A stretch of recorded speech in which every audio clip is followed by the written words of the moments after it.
In? Yep. Okay. So our principal sir is here.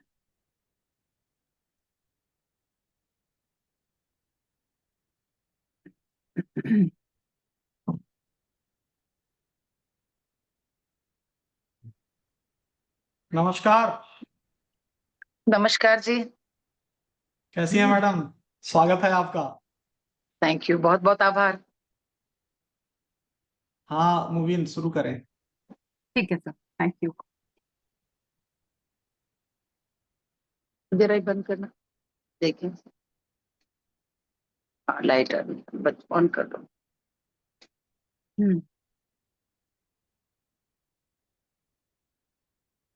Okay sir, इजाजत है ma'am. जी जी ma'am, I am ready. Yes जी जी मैम, बहुत बहुत शुक्रिया ma'am, and it's always an honour and it's always so nice to have you, and you take out time from your busy schedule to always enlighten us with your wisdom, words of wisdom, ma'am. So I, Dr. Syed Mubin Zahra, on behalf of my team and on behalf of ARSD College and Ramanujan College, I welcome you to this 2 weeks online interdisciplinary refresher course. Ma'am, this course was a 2-week course, and this is the last lecture of the last day and a special lecture from you. I think it's a wonderful way to end this entire course.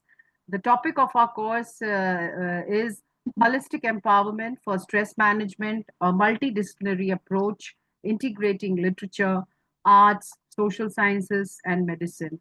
It gives me immense honor, ma'am, to welcome you to this lecture, to this, and I feel really honored to introduce you to our participants. Our participants are from all across India, from various universities and from different disciplines. They are all interdisciplinary university teachers. Ma'am किसी introduction का मोहताज नहीं है, लेकिन madam Padmashri Malini Awasthi ji आज हमारे बीच हैं दोस्तों, और हम सब बहुत खुशनसीब हैं कि ma'am is here and she is going to share her wisdom and her practical knowledge, and most importantly, what I personally feel is her personal touch to whatever she does with passion. That is what makes her different and very important for us. Madam was born in the fragrant city of Kannauj, Uttar Pradesh. Padma Shri Malini Awasthi ji is a celebrated exponent of Hindustani, classical, and folk music of India, renowned for upholding the rich musical legacy of Uttar Pradesh, especially from Banaras and Awadh region. She's a gold medalist in history honors from Lucknow University. She also went on to earn a gold medal in vocal music studies from the famous Bhatkande Music University. Padma Shri Malini ji holds an honorary D.Litt from Sampuranand Sanskrit University, Varanasi. She is a member of the Board of Studies, School of Arts and Aesthetics, Jawaharlal Nehru University, New Delhi. Malini ji is a disciple of the legendary artist Padma Vibhushan Girija Devi ji from the Senia Banaras Gharana and Ustad Rahat Ali Khan of Gorakhpur. A top grade artist at the All India Radio, she inherited her musical passion from her mother, Mrs. Nirmala Pasthi. From the Banaras Gharanas, the four-part style, she is known for her melodious rendering of semi-classical genres of like Thumri, Dadra, Kajri, Tappa.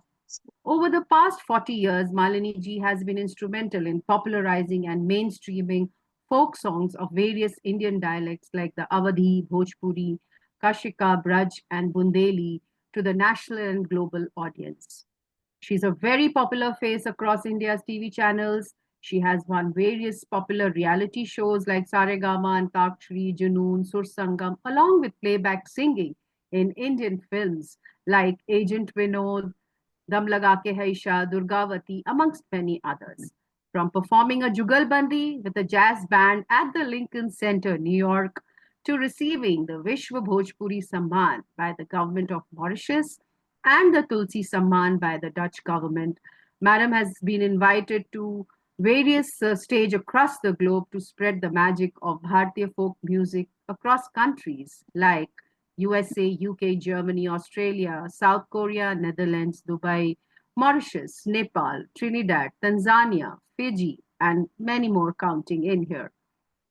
Malini ji has been honored with various prestigious awards like Padma Shri, Sangeet Natak Academy Award, Yash Bharti Award, Kalidas Samman, Devi Ahilya Samman, Maharaja Mewar Award, Uttar Pradesh Sangeet Natak Academy Ratna membership, and Uttar Pradesh Sangeet Natak Academy Award. And she has been invited to undertake lecture demonstration on folk music at internationally renowned institutions like Harvard University, Philadelphia University, Cincinnati Universities, IITs, IIMs. Maliniji has represented India at UNESCO's Cultural Commission. What an honor, ma'am. Having served in multiple roles as the chair professor at BHU Center for Indian Studies, she is the honorary visiting professor at JNU's Media Center and as a member of the governing council of ICCR. Madam Malini ji is recognized internationally for promoting research and documentation of India's rich folk cultural traditions. She is also very passionate as the founder of the Son Chiraiya, a respected non-profit that is working to preserve the intangible folk music of India, along with spearheading folk festivals like Deshaj that aim to bring the youth closer to India's musical heritage. Dedicated to preserving, documenting, and promoting India's traditional folk music and literature, Malini ji lives in Lucknow with an enduring commitment to promoting the music of Banaras and Awadh across generations and continents. Maliniji's life's work, I can only say that it embodies a profound devotion to celebrating and safeguarding India's rich cultural traditions. I am going to mention about the recent book that has come out that ma'am has written. It's a beautiful book and it's been welcomed across readers, ma'am. Yes, the Chandan Kivar. It's a beautiful book that has recently come out, and it is a Hindi memoir written by her, and it explores India's rich cultural heritage, particularly focusing on Hindustani music and the family values. So ma'am न देर ज्यादा करते हुए आपके बारे में तो बहुत कुछ है, लेकिन मैं इतना ही कह सकती हूँ कि you are a true ambassador of our Indian culture and heritage, and we are just eager to listen to you and take all the good and the positive points that you're going to share with us. I would request our principal, sir, to kindly speak some few words. Sir, sir है यहाँ? हाँ हाँ, धन्यवाद मुबिन। आदरणीय पद्मश्री मालिनी अवस्थी जी और इस में प्रतिभागी सभी प्रतिभागी, मैं आत्माराम सनातन धर्म कॉलेज की तरफ से माननीय मालिनी अवस्थी जी का हार्दिक स्वागत और अभिनंदन करता हूं। और मेरे लिए बड़े गर्व की बात है कि आज वो मौजूद हैं, और आज ही नहीं, हमने जब भी याद किया है आत्माराम सनातन धर्म कॉलेज ने, तो वो हमेशा हमारे साथ खड़ी रही हैं और हमको प्रोत्साहित किया है। और आपने सही कहा मोबिन कि लोक कलाओं की ये संरक्षिका हैं, संवाहिका हैं और भारतीय संस्कृति की सही मायने में असली प्रतिनिधि हैं, जो देश और विदेश में इसका परचम फहरा रही हैं। और इनके माध्यम से हमारी लोक कलाएं, लोक गायन ये किस तरह से आगे बढ़ रहा है। मैं मैडम आपको बधाई देता हूं और साधुवाद देता हूं, और उम्मीद करता हूं कि अगली मुलाकात हमारे आमंत्रण पर कॉलेज में हो। ये अब वर्चुअल हम नहीं करना चाहते हैं, अब आपको हमेशा बुलाना चाहते वर्चुअल बुलाते हैं आप लोग। हैं। जी जी जी, तो मैं अगली बार आपको यहाँ बुलाऊंगा, और इस आश्वासन के साथ आपका पुनः धन्यवाद। और मैं कृतज्ञता ज्ञापित करता हूं कि आपने इतने व्यस्त समय में से हमारे लिए जो खास समय निकाला है। मुझे लगता है कि ये रिफ्रेशर कोर्स आपके आने से और आज सार्थक हो गया। मतलब इतने सारे लेक्चर हुए हैं, लेकिन आज ये कंप्लीट हुआ, ये पूर्ण हुआ है, आपके लेक्चर से पूर्ण हुआ। तो बहुत बहुत धन्यवाद। Thank you. थैंक यू मूविन सर। प्लीज। जी जी, thank you sir. Malini ji, अब आपके जो ब्यूटीफुल वर्ड्स हैं, जो विजडम है, उसके लिए हम लोग बेकरार हैं। सबसे पहले तो बहुत बहुत आभार मुझे जोड़ने के लिए, मुझे बुलाने के लिए। और मुबीन, ऐसा कुछ इनके अंदर है बात, ये फोन करती हैं और इसरार करती हैं। अब की बार मैं बहुत बिजी थी और इनको मैंने देर में जवाब दिया, आमतौर पर बहुत जल्दी दे देती हूँ क्योंकि अपने कुछ इवेंट्स में हम लोग व्यस्त थे। लेकिन आपका संस्थान, कॉलेज और एक बहुत अच्छे विषय पर चर्चा, बातचीत या मुझे बोलने के लिए आपने बुलाया, तो मैं मना कर नहीं सकती थी। और दूसरा, सबसे बड़ी बात है, ऑनलाइन कुछ भी है और अच्छी चीज का कहीं पर कुछ फर्क पड़ सके तो जरूर करना ही चाहिए।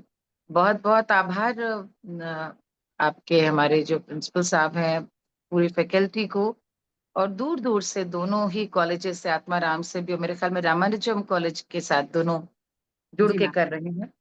तो जी अभी ऑनलाइन कितने लोग जुड़े हैं? How many people in all? Ma'am, we are having almost 100 plus, 135, but अभी बस जुड़ जाएंगे मैम। टोटल 200 प्लस पार्टिसिपेंट्स हैं, and they will definitely, they just joining ma'am. Ma'am please. तो आज का जो विषय आपने बताया था, जी मैम। शायद स्ट्रेस पे, stress, I think it was about को जी ma'am. Culture and window to stress management, जी राइट? जी होलिस्टिक एम्पावरमेंट फॉर स्ट्रेस। तो क्या ये पूरा विषय भी इस पूरी कॉन्फ्रेंस का यही था आपकी बार?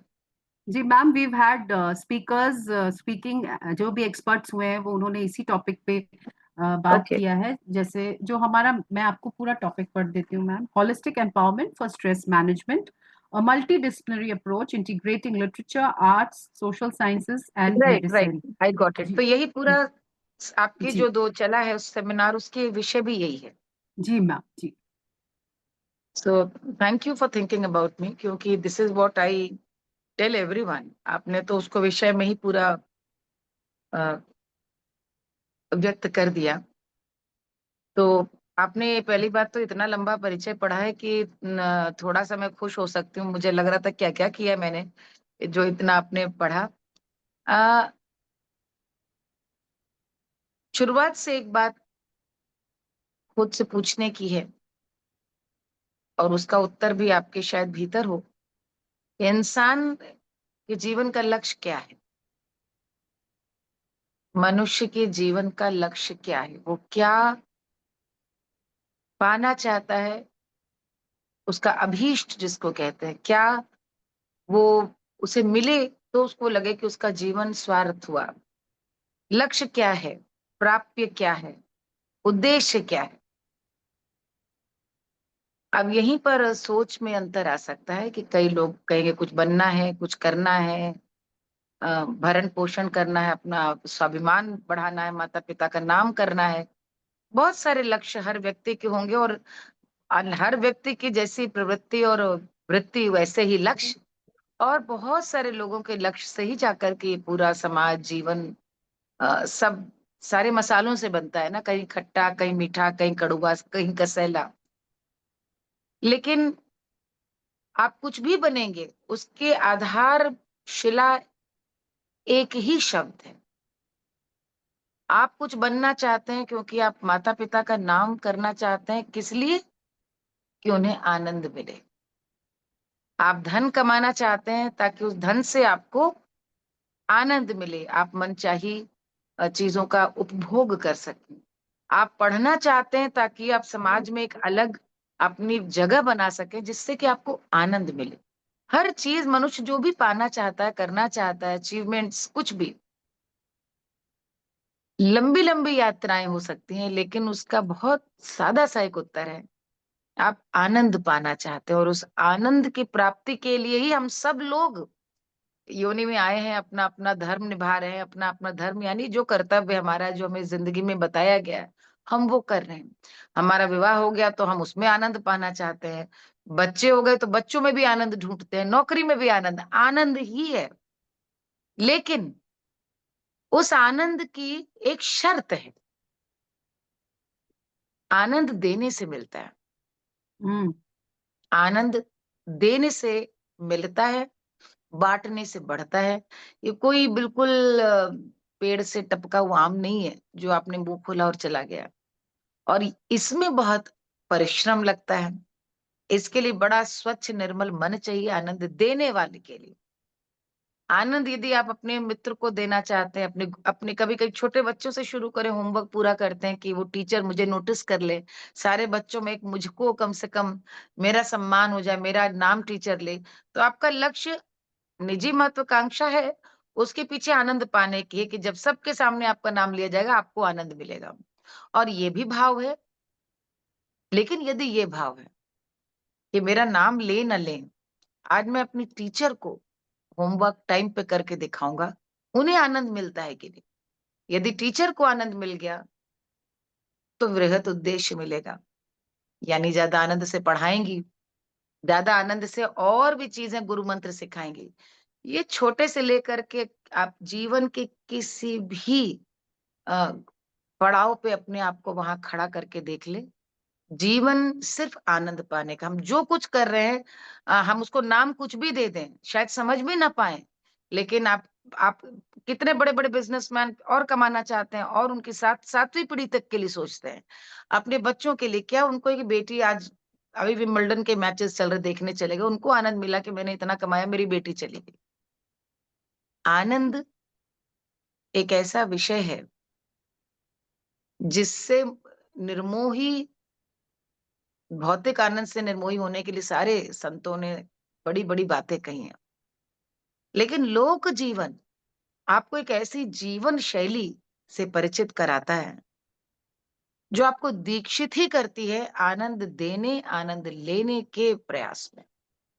क्योंकि लोक जीवन सामूहिकता का जीवन है, सामूहिक अभिव्यक्ति का जीवन है, सामूहिक अ, उद्भाव के का जीवन है लोक। लोक माने वो सब कुछ जो हमें दिख रहा है, लोक माने वो सब कुछ, वो पेंसिल, कुर्सी, जो निर्जीव जिनको आप मानते हैं, मिट्टी, खेत, वो सब भी लोक है। और जो जीवंत हैं, वो तो फिर हैं ही, चाहे वो वृक्ष हो, तना हो, चिड़िया हो, पंछी हो। आप आनंद यदि देने के लिए कि आपके यहाँ पे चिड़िया आए, तो आप दाना डालते हैं, वो दाना लेकर उसको आनंद मिलेगा, वो आएगी आपके आंगन में। ये पूरा जीवन लोक का मैं आपको मूल से इसीलिए शुरू कर रही हूँ कि आनंद देना और फिर आनंद वहीं से प्राप्त करना। लोक जीवन, लोक संस्कृति का यही महामंत्र है। तो इसकी सबसे शुरुआत छोटी इकाई परिवार है।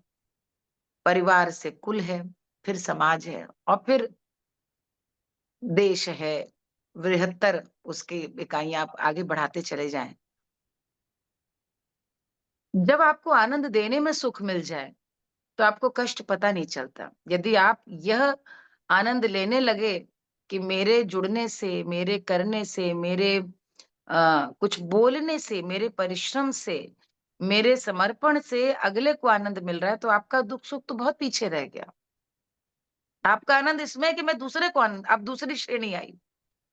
आनंद अब इसमें है कि मैं दूसरे को आनंद दे पा रहा हूँ कि नहीं। मैं इसलिए कह रही हूँ क्योंकि संयुक्त परिवार या कोई भी परिवार, उसका महामंत्र, उसकी आधारशिला यहीं पर है कि परिवार में सब इंटरट्वाइंड है, सब एक-दूसरे से जुड़े हैं। इसी आधार पे, इसी आशा में, इसी विश्वास से कि हमारे होने से दूसरे को एक विश्वास मिल रहा है, एक सुख मिल रहा है। कहीं न कहीं हम उसको कुछ उसका लाभ करवा पा रहे हैं, ये उसको हम कुछ सहायता करवा पा रहे हैं। ये जो कहीं न कहीं आज के समय में मुझको लगता है, ये इतनी मैंने इतनी देर बताया, आपको लग रहा होगा मैं क्या बोल रही हूँ। लेकिन इसी की कहीं न कहीं मुझे लगता है आज कमी है कि आज आनंद लेना सब चाहते हैं, देना नहीं चाहते। सबको खुद ही आनंद चाहिए और आनंद देने में तो फिर बहुत परिश्रम भी है, बहुत बड़ा उदार मन चाहिए और बहुत सा समय जो आप दूसरों के लिए निकाल पाएँ निस्वार्थ भाव से कि वो बदले में कुछ देगा। आज बहुत अंतर्मुखी समाज है, बड़ा आत्मकेंद्रित, आत्ममुग्ध समाज है। वहाँ पर कहीं न कहीं दूसरे के लिए समय निकालना वो मुश्किल हो गया है। और आप इसको आस-पास ही देख सकते हैं। आदमी कमा रहा है अपने लिए, आदमी हुँ, अच्छा कर रहा है अपने लिए, घर बना रहा है अपने लिए, फार्म हाउस बना रहा है अपने लिए। दूसरे के लिए यदि कुछ कर भी रहा है तो बड़ा उसका आडंबर करके कर रहा है, जता के कर रहा है कि वो कर रहा है। हुँ, लेकिन पहले ज़्यादा नहीं, अपने घर में ही ये थोड़ा-सा यदि आप पीछे जाएँ, तो आप पाएँगे कि अपने-अपने परिवार में बंद हो गया।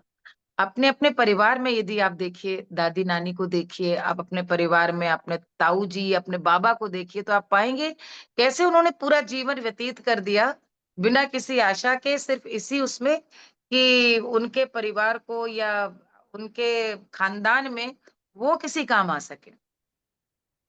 एक कारण है ना कि हमारे देश में राम पूजे गए हैं। हुँ, बिल्कुल। एक कारण है कि राम आज भी मर्यादा पुरुषोत्तम है, आदर्श माने गए हैं, वो आदर्श दंपति, आदर्श भाई, आदर्श पुत्र। उसका कारण ये कि पूरा जीवन राम का अपने लिए तो कुछ था ही नहीं, पत्नी तक का त्याग कर देते हैं लोकहित में। लोकहित के लिए, पिता के सम्मान की रक्षा के लिए जाना-बना।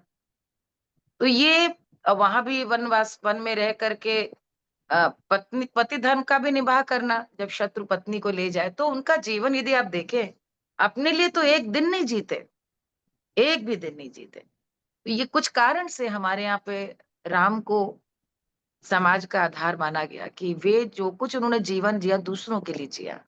मैं आपके विषय पे आ रही हूँ कि स्ट्रेस है क्या? स्ट्रेस यही है कि जब आप बहुत आनंद भी ले लेंगे तो आनंद की तो कोई सीमा होगी। आपको एक समय आएगा कि वो आनंद की अनुभूति होनी बंद हो जाएगी। हुँ, खाने-पीने को है, जहाँ चाहे पैसा उठा के टिकट घूम लें, जो पिक्चर चाहे देख लें, अब तो फ़ोन पे है। घर पे है नेटफ्लिक्स वगैरह, तो अब वो आनंद भी नहीं रहा कि 10 लोग के संग पिक्चर देखने जाएँ, योजना बनाएँ। धीरे-धीरे करते-करते इतने हम एकाकी, इतने अंतर्मुखी, इतने आत्मबुद्ध, इतने आत्मकेंद्रित और स्वार्थी होते जा रहे हैं कि शायद हमारी तनख्वाह वो है जो हमारे बाप-दादाओं ने 5 पीढ़ी में नहीं देखी, लेकिन हम खर्च कित्तों पे कर रहे हैं। हुँ, उस ज़माने में 1 कमाता था, वो 30 को पालने की मादा रखता था। उस गाँव में, उस मोहल्ले में कोई यदि सामर्थ्यवान है, तो लोग इतना समझते थे, इतना हक कि हमारे मोहल्ले के पड़ोसी के 2 लड़के उनके यहाँ पर पढ़ाई कर लें। मेरे ख्याल में यहाँ जितने लोग बैठे हैं, ईमानदारी से मैं तो चाहूँगी कि आप लोग ज़रूर अपना ये ऑन करके, ये लेट इट बी इंटरैक्टिव, और आप ज़रूर बताएँ कि ऐसा कोई आपके यहाँ थे कि मेरे यहाँ तो बहुत हमारे बाबा शिक्षक थे, पंडित तुज्जी लाल अवस्थी जी। और हम लोग घर में बड़े होकर के बहुत सारे लोग को चाचा-ताऊ जानते रहे। बहुत बड़े होने पे समझ में आया कि हमारे जो अपने पिताजी के भाई लोग हैं, वो तो 4 भाई हैं पिताजी लोग। लेकिन जिनको हुँ, हम लोग बड़काऊ चाचा, छुटकाऊ चाचा और ये सब कहते हैं, वो सब हमारे गाँव के सब लोग आए हुए थे जो कि आए, पढ़े, साथ खाए, साथ पढ़े, और फिर उस ज़माने में तो बीए करना, इंटर करना बड़ी बात थी। ये बात मैं आपको 40 के दशक की बता रही हूँ, 40s। जी। और अब मैं सोचती हूँ कि बाबू सिर्फ शिक्षक थे, लेकिन उस ज़माने में औरतें मना कर दें कि नहीं कोई आएगा, नहीं रहेगा, या जिसको खिलाना वो मना कर दे, ये होता ही नहीं था। क्योंकि हुँ, उस समाज का, उस गाँव का यदि एक व्यक्ति समर्थवान हो गया है, तो उस पर अधिकार है बाकी स लोग का। जो उतने प्रिविलेज नहीं है, वो उनका अधिकार है कि भाई हम भेज रहे हैं, हुँ, तो इनको देख लेना। और वो उसका एक बॉन्डिंग जो मैं आपको बता रही हूँ कि आज तक हम लोग को तो बहुत बड़े होने पे पता चला। लेकिन आज हम कितना आनंद दे पा रहे हैं किसी और को, अपने समर्थवान होने से। इसी में ही छिपा है कि आपका स्ट्रेस कैसे लुप्त हो सकता है और क्या चीज़ है जो आपको स्ट्रेस देती। आनंद का अतिरेक, भोग का अतिरेक। आनंद माने, आनंद की परिभाषा दूसरी है यहाँ पर। ऐसा आनंद जो कि आपको फिर अच्छा लगना ही बंद हो जाए। आप देखिए ना, हम तो देखते हैं कि एक एक हमारे यहाँ पहले कहा जाता है सुख रोग। सुख रोग हुँ, यानी इतना सुख है कि उसी के लिए रोगी हो गए, कि हुँ, करना क्या है नहीं पता। सब हुँ, कुछ है, उसके बाद डिप्रेशन है, श्रिंक के पास जा रहे हैं, दवाई खा रहे हैं, रातों को नींद नहीं आ रही, सबसे बड़ी बात। उसका कारण है जीवन में उद्देश्य तो ढूंढा नहीं, सिर्फ पाना है, पाना पाना। अब पढ़ाई पानी है, हस्बैंड पाना है, बच्चे पाने हैं। अब उसके बाद ये मैं मेरा, यही पे लोक संस्कृति से सीखने की चीज है, जहां पर हमारे घर की स्त्रियों ने और पुरुषों ने बहुत बड़ा जीवन का जो उद्देश्य था, वो परमार्थ, लोकहित, इसे मान करके जिया। उस परमार्थ में परिवार भी है। गांव की कोई बुआ है जिनके पति विवाह के 2-3 साल 4 साल बाद बस गए, गुजर गए, और उनकी स्थिति अच्छी नहीं है आर्थिक, या कहना चाहिए सामाजिक ज्यादा, क्योंकि ऐसे में हम्म, विधवाओं के संग उस समय बड़ा शोषण होता था, आज से 70-80 साल पहले की। और ऐसे में समर्थवान पिता ने निर्णय किया कि नहीं, मैं अपनी ब्याही विधवा बेटी को बच्चों के साथ अपने घर बुला लेता हूँ और मैं रखूंगा।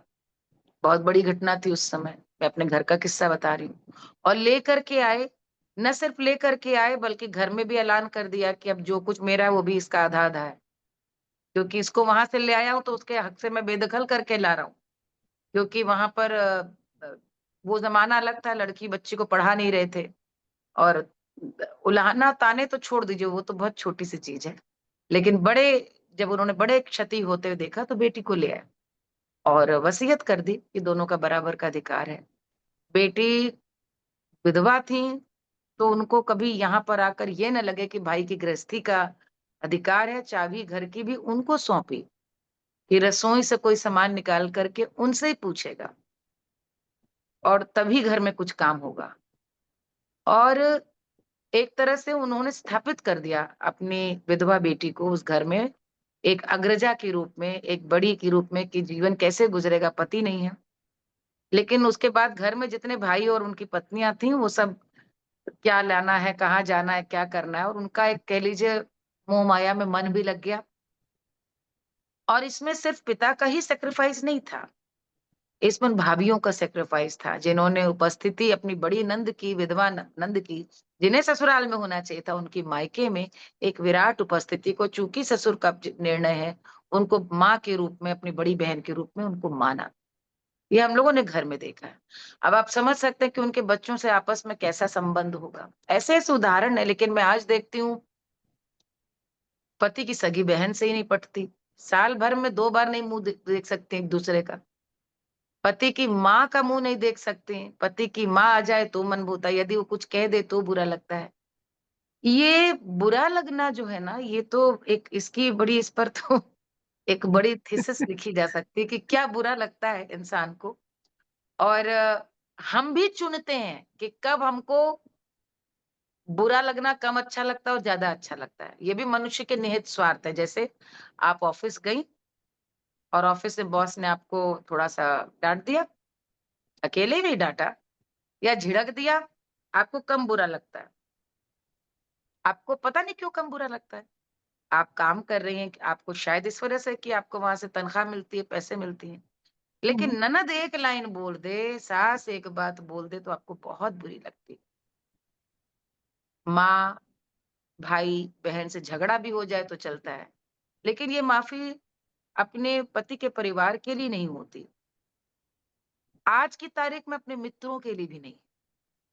लोग उस जमाने में मित्र मित्र के लिए जीवन दे देता था। तो स्ट्रेस तो होगा ही ना, क्योंकि स्ट्रेस, मैंने फिर से कहा, जब आपको जीवन में आनंद मिलना बंद हो जाए, जब आपको लगे कि अब आनंद है ही नहीं, सब कुछ कितना बेकार है सब कुछ, but life is so boring, so dull, लोग यही कहते हैं what to do, I am so bored. And आजकल तो क्या क्या नई नई भाषाएं आ गई है कि I am so done, I am so done, yes, हाँ, I am so done with this. तो वो बिल्कुल सही कह रहे होते हैं, वो ये कह रहे होते हैं अब ये सब मैं कर चुका, उसको हिंदी में करिए, अब ये मैं कर चुका, यानी कि अब हम्म, दूसरी तरफ मुंह मोड़ने की बारी है। यू आर सो डन, कहते हैं ना, I am done with you, I am hmm, done with this. गुस्से में निकलता है, लेकिन उसका अर्थ यही है कि अब इस चीज से मैं निपट चुका, अब ये हो गया, यानी मन हम्म, की ही बात है वो, कि अब इसको जी लिया, अब दूसरी ओर पलट के देखना चाहिए। आपने भी मेरी किताब चंदन की वाण की बात करी, मैं जी, आपको एक उसका एक जिन्होंने नहीं पढ़ी, यदि पढ़ सकेंगे तो अच्छा लगेगा आपको, क्योंकि मन से लिखी हो किताब तो नहीं मैं कहूंगी कि लिखा गई, कैसे लिख गई पता नहीं, लेकिन गुरु कृपा, प्रभु कृपा और उन पुरखिनों की कृपा है जिनके गाने में गाते गाते यहाँ तक पहुंची हूँ। लेकिन उसमें एक चैप्टर है, मत जा जोगी। वो दरअसल मैंने लिखा इसी हिसाब से था कि एक राग भैरवी की एक बंदिश है, मत जा मत जा मत जा जोगी मत जा। तो मैं जब बहुत छोटी थी, शुरुआत उसी स्मृति से की है कि मैं सोचती थी कि इस बंदिश का क्या मतलब है, ये जोगी कौन होता है, जोगी जा कहाँ रहा है और रोक कौन रहा है। और उसके बाद तो फिर उम्र बढ़ी, तो फिर उसके बाद समझ में आने लगा कि जोगी कौन है और जोगी क्यों भाग रहा है, क्यों। बहुत सारे जोगियों के गीत मिलते हैं। और यहाँ मैं बताना चाहूंगी कि हमारे यहाँ आप जानते हैं चंद्रगुप्त विक्रमादित्य, जिनकी उज्जैन में जिनके दरबार में कालिदास जी थे। जी। और ये भी कि जिनके अ, सगे भाई थे राजा भृतृहरि। कहाँ चंद्रगुप्त विक्रमादित्य, जिनके पूरे एक से एक नवरत्न थे, और आज के समय में साहित्य, संगीत, संस्कृति, देश का जितना उत्थान हुआ, उनके भाई उनसे बड़े प्रतापी थे।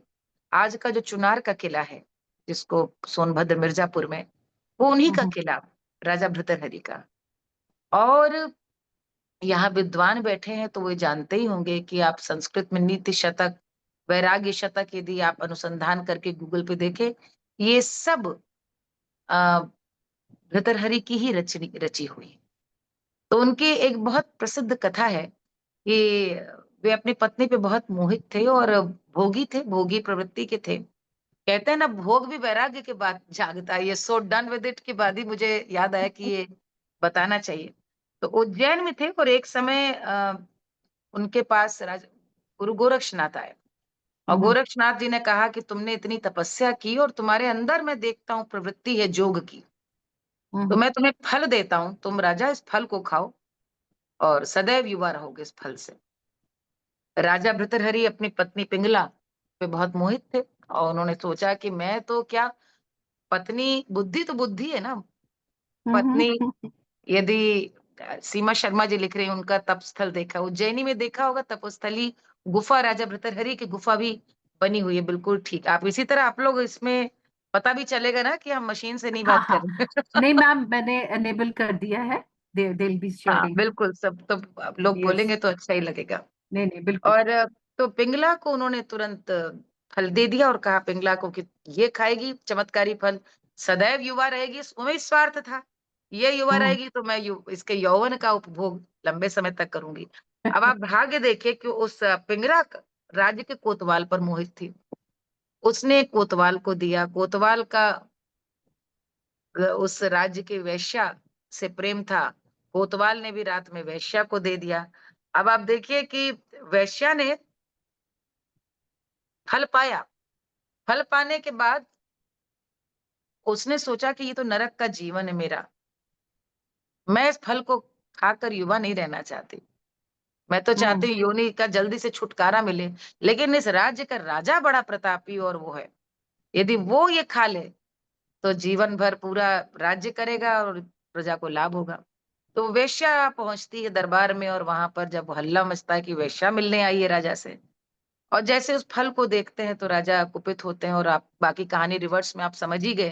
पता चलता हम्म। है तो कोतवाल आता है, कोतवाल के बाद जब अपनी पत्नी को देखते हैं, और उस एक क्षण में जो उनको प्राणों से प्रिय अपनी पत्नी को, जो उन्होंने गुरु का आशीर्वाद का फल दे दिया, और उसका भी कह लीजिए जो उसकी भी जो समर्पण था वह राजा के प्रति न हो करके, मतलब पहले तो राजा का ही नहीं था अपने गुरु गोरक्षनाथ के प्रति, न पत्नी का था, और उसने कोतवाल को दिया। कोतवाल ने वेश्या, जिसको समाज पतित कहता है, उसके भीतर इतना ज्ञान था कि मेरी ये योनि समाप्त हो, मैं राजा को दूं, और उसी समय उनमें वैराग्य जाग गया, और उन्होंने नीति शतक और वैराग्य शतक लिखी और शेष जीवन का समय तपस्या करके काटा। ये बात मैं इसलिए बता रही हूँ कि आज जब हम इतना उपभोग कर रहे हैं हर चीज का, 2 मिनट में जो मंगाई आ जाती है चीजें, आज तो हम सब्जी खरीदने भी नहीं जाते, ब्लिंकिट ने वो भी खत्म कर दिया है। बिल्कुल, हर बिल्कुल। चीज तो आजकल वो दिन भर बस डिलीवरी बॉयज लगे रहते हैं, अमेज़न से कोई आ रहा है, कहीं कोई आ रहा है, कहीं कोई आ रहा है। और वो जो देखना था, आज जब आप सब्जी वाले के पास जाते हैं और वहां जा करके सिर्फ बात करते हैं कि क्या भैया कैसे दे रहे हो, और जब वो बताता है कि बहुत महंगा, पानी बरस गया, सारी फसल खराब हुई गई। खराब हो गई। हाँ। हाँ, जब वो अपना दुख सुख बताता है, ये सब कुछ आप साइंटिफिक यदि डोपामिन वगैरह बोलते हैं कि हार्मोन्स होते हैं, हैप्पी हार्मोन्स, जो हुँ, आपके शरीर में जागते हैं कि आप किसी से यदि पूछे, कोई आपको मिल जाए और ये कैसी हो, ये सुन करके आपको लगता है कोई है जो हमारी फिक्र करता है। अब हमने व्हाट्सएप चैट में फोन करके हालचाल भी लेना बंद कर दिया है। तो वो भाव जो शब्द पहुंचाते हैं, जो एक भाव शब्द के जरिए हम तक पहुंचता है, वो आखिर पहुंचेगा कैसे? स्ट्रेस तो होगा ही, क्योंकि आपके पास सुविधा तो सब आ गई है, लेकिन उस सुविधा को पाने के चक्कर में आपने परिवार छोड़ दिया, गांव छोड़ दिया, माँ छोड़ दी, और तो और कहने को पति पत्नी बच्चे भी हैं, लेकिन उनका भी साथ छोड़ दिया। साथ छोड़ दिया माने बच्चा है तो फोन पे है या कंप्यूटर पे है, और पत्नी है तो वो भी अपना कुछ कुछ कर ही रही है। तो एक संबंध शायद बहुत अनुशासित घरों में साथ भोजन करने का इसीलिए नियम रहता है कि कम से कम उस समय तो साथ रहें, हुँ, लेकिन संवाद, साथ बात करना, मैं आपको बता सकती हूँ, आज दिल्ली में, नोएडा में, एनसीआर की बात कर रही हूँ, गुड़गांव में 13 साल के लड़के लड़कियां माँ को अपने कमरे में घुसने नहीं देते हैं। हम लोग को अपनी जानकारी की बातें बिल्कुल। कि you stay out of it, don't come, don't come, don't come. माँ ने यदि झांक भी दिया, why hmm, are you looking at me, go. Hmm, hmm, hmm, ये किसका दोष है? बच्चे का बिल्कुल नहीं है, ना। बच्चे का है ही नहीं। हुँ, जो बच्चों को ये इतना आसान है, मुझसे तो हर कोई ये कहता है ये आज की पीढ़ी। मैंने कहा ये आज की पीढ़ी क्या है? ये आपका आईना है, आपने पैदा किया है, आपने हुँ, क्या किया। एक हुँ, कहावत है इंग्लिश की, don't fear when children don't listen to you, you should fear when they are watching you. Yes, true. कितनी सही सटीक बात है कि जब वो आपको देख रहे हैं तो ज्यादा ग्रहण कर रहे हैं। तो यदि आज की समय की चुनौतियों को, चैलेंजेस को समझते हुए माता पिता एक संवाद बनाए रखते हैं, बच्चों के साथ ऐसा उनको महसूस भी कराते हैं कि यदि वो कभी किसी परेशानी में पड़े तो आगे बढ़ के माता पिता से कह सकते हैं। यदि आपने मित्रों की आवाजाही रोकी ना होती, यदि आपने देखा होता कि भाई साथ बैठ के 6 लोग खाना खाएं।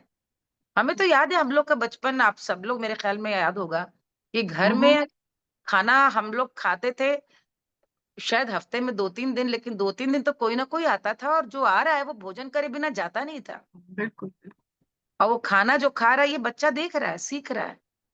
कम्युनिटी लिविंग जिसको कहते हैं, जी। समाज का कोई भी व्यक्ति हो, वो आपके उस आनंद में, भोजन एक आनंद है, उस आनंद का सहभागी है। आपने आनंद दिया, आनंद तब आपको आनंद मिला कि अरे आप कुछ खा के आए हैं तो चाय बिस्कुट पहुंच गई, नहीं है आधा घंटा रुकिए बस 2 पराठा सेक देती। ये घरों में होता ही था। हम न जाने कहाँ, स्ट्रेस क्यों नहीं होगा? क्योंकि अब आपको जाना कहाँ है? अब आपको, मुझे लगता है कि अब इसके अलावा सिवाय एक फ्रिज के अंदर बस हम घुस जाएँ, जहाँ पर कि अब आप फॉसिलाइज़ होकर के निकले।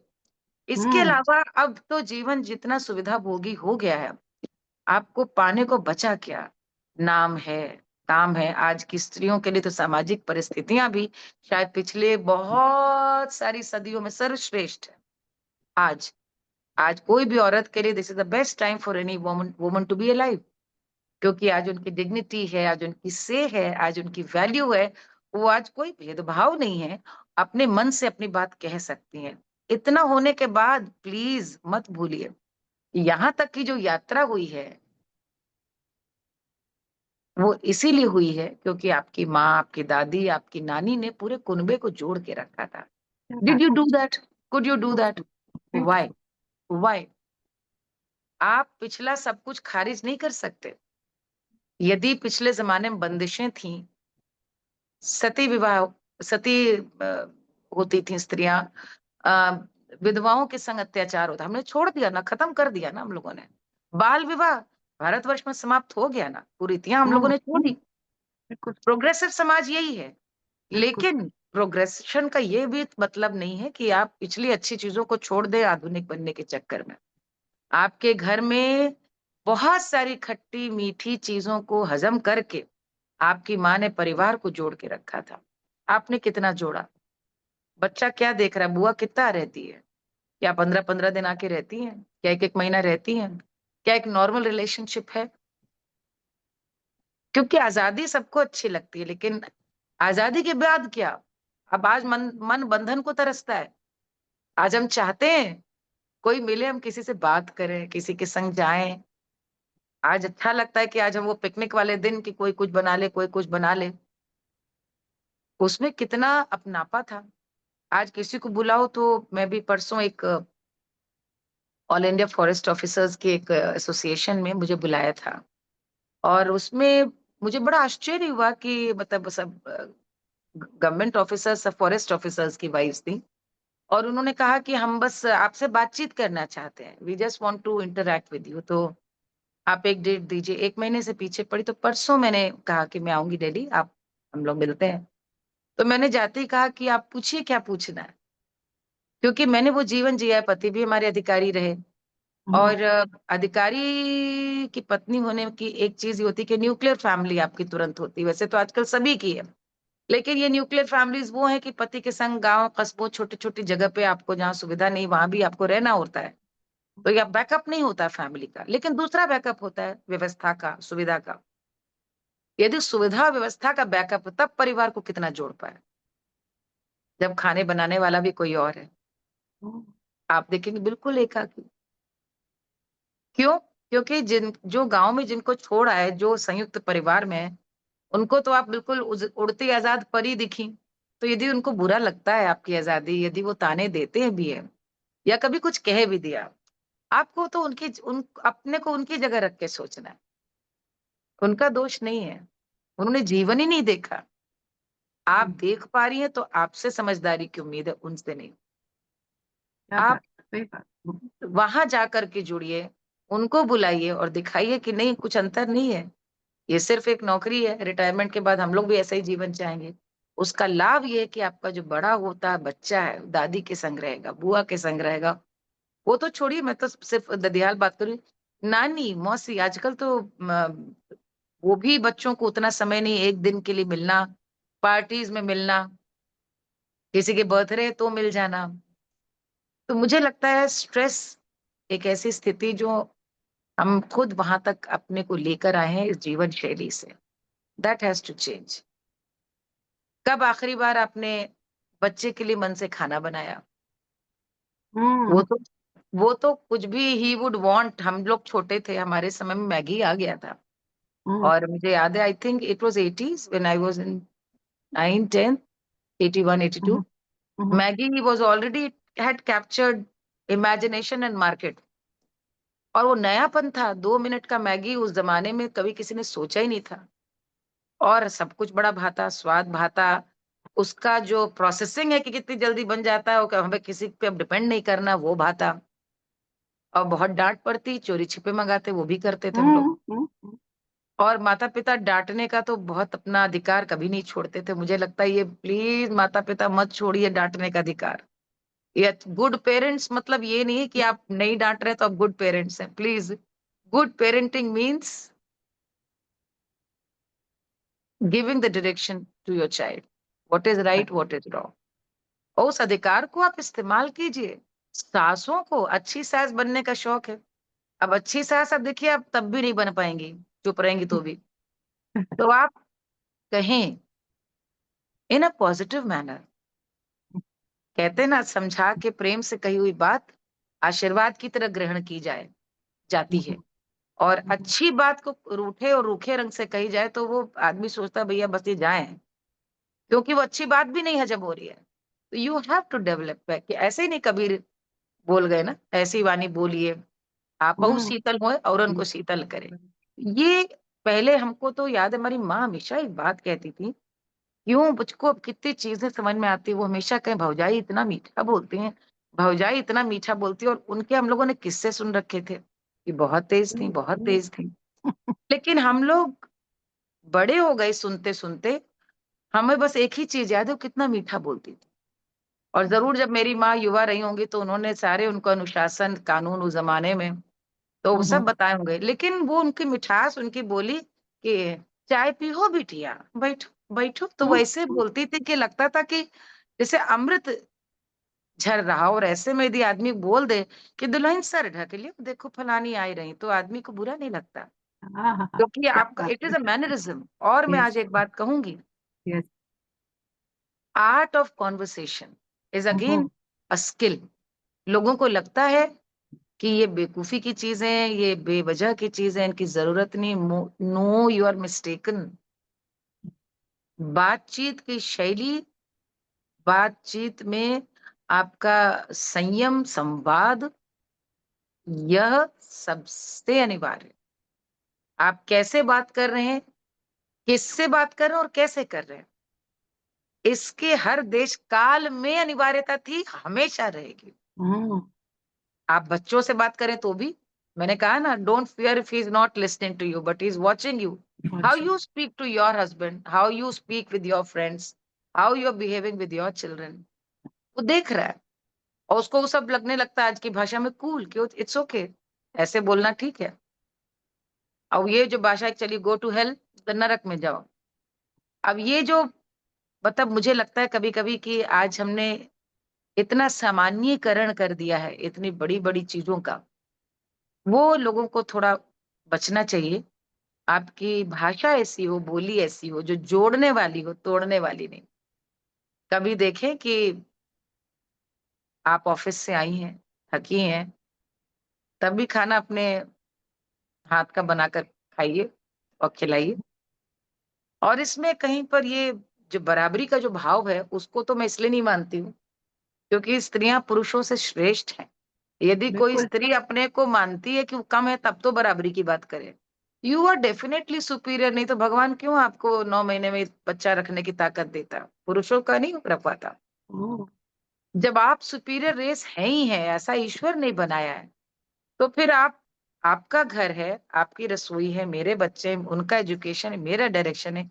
ये तो स्त्रियों को स्वाभाविक मोह होता है, थक करके आए हैं तो अधिकार याद रहे, अच्छी बात है, कर्तव्य भी याद रखें कि धुरी आप ही है। और पूरे परिवार में मुझे लगता है कि ये तो मैंने बात करी आपको एक इकोसिस्टम की, जो आपको सामाजिक रूप से ताने बाने की। अब बात करते हैं संगीत की। संगीत, मतलब मैंने तो इसलिए ये बात आपको जो पहला भी एस्पेक्ट बताया वो इसलिए कि वो मैं गाती हूँ। लोकगीत उसका सिर्फ एक अंश है, अंग है। दूसरा सबसे बड़ा अंग है लोकाचार, जिस पे मैं बात कर रही थी, जिस पर आजकल कितना रिसर्च हो रही है, बिहेवियर स्टडीज पे, कितना बिहेवियरल साइंस पर कितनी बातचीत हो रही है। इसको हिंदी में हमारे यहाँ बोलते हैं लोकाचार। आप शिष्टाचार बोल रहे हैं, हम शिष्टाचार नहीं, लोकाचार। जैसे गांव का आदमी भी सवेरे उठता है तो सबसे पहले भूमि को प्रणाम करता है। एक ड्राइवर गाड़ी में बैठता है, सबसे पहले ड्राइविंग सीट को ऐसे प्रणाम करके तब गाड़ी चलाता है। ये लोकाचार है। आपका लोकाचार क्या है, आप कैसे पेश आ रहे हैं? लोकाचार, लोकगीत, लोक कथाएं, लोक नाट्य, लोक नृत्य, लोक चित्र, ये सब उसी के अंग हैं। और इसमें कहावतें, मिसालें जितनी भी होती हैं, ये सब उसी के अंग हैं। लोक कथाएं इसलिए क्योंकि लोक कथाएं, सारी कथाएं सीख है, शिक्षाएं हैं। और हर कथा में हमारे यहाँ कहा गया, जैसे उनके दिन बहुरे वैसे सबके दिन बहुरे, यानी सर्वे भवन्तु सुखिनः, वही महामंत्र हमारे यहाँ से सबका रहा। मैं खुश हूं नहीं, मेरा परिवार खुश रहे नहीं, सभी इस सृष्टि में जो जो इस कथा को सुन रहे हैं सभी प्रसन्न हो, तब इस कथा का कहने का उद्देश्य सफल है। अब बात करें हम संगीत की। भारत में हमारे यहाँ संगीत आध्यात्मिक उन्नयन का मार्ग माना गया है, साल्वेशन। ये आपका एक, आपका सेल्फ, एक क्या कहा जाए उसको, एक स्पिरिचुअल ग्रोथ या ईश्वर मोक्ष का द्वार माना गया है। कि आप यदि अ, प्रभु को पाना चाहते हैं तो, ये तो बोला है ना, खुद ही कृष्ण ने गीता में कहा है, वेदों में मैं साम वेद हूं, क्योंकि वो जब वो गा करके जो प्रभु का सुमिरन है, वर्णन है, उससे सुंदर क्या होगा? और आज तो इतनी साइंसेस आ गई हैं, अब ये साइंटिफिक एस्पेक्ट की बात नहीं कर रहे हैं, जो ओम के ओंकार के उच्चारण की।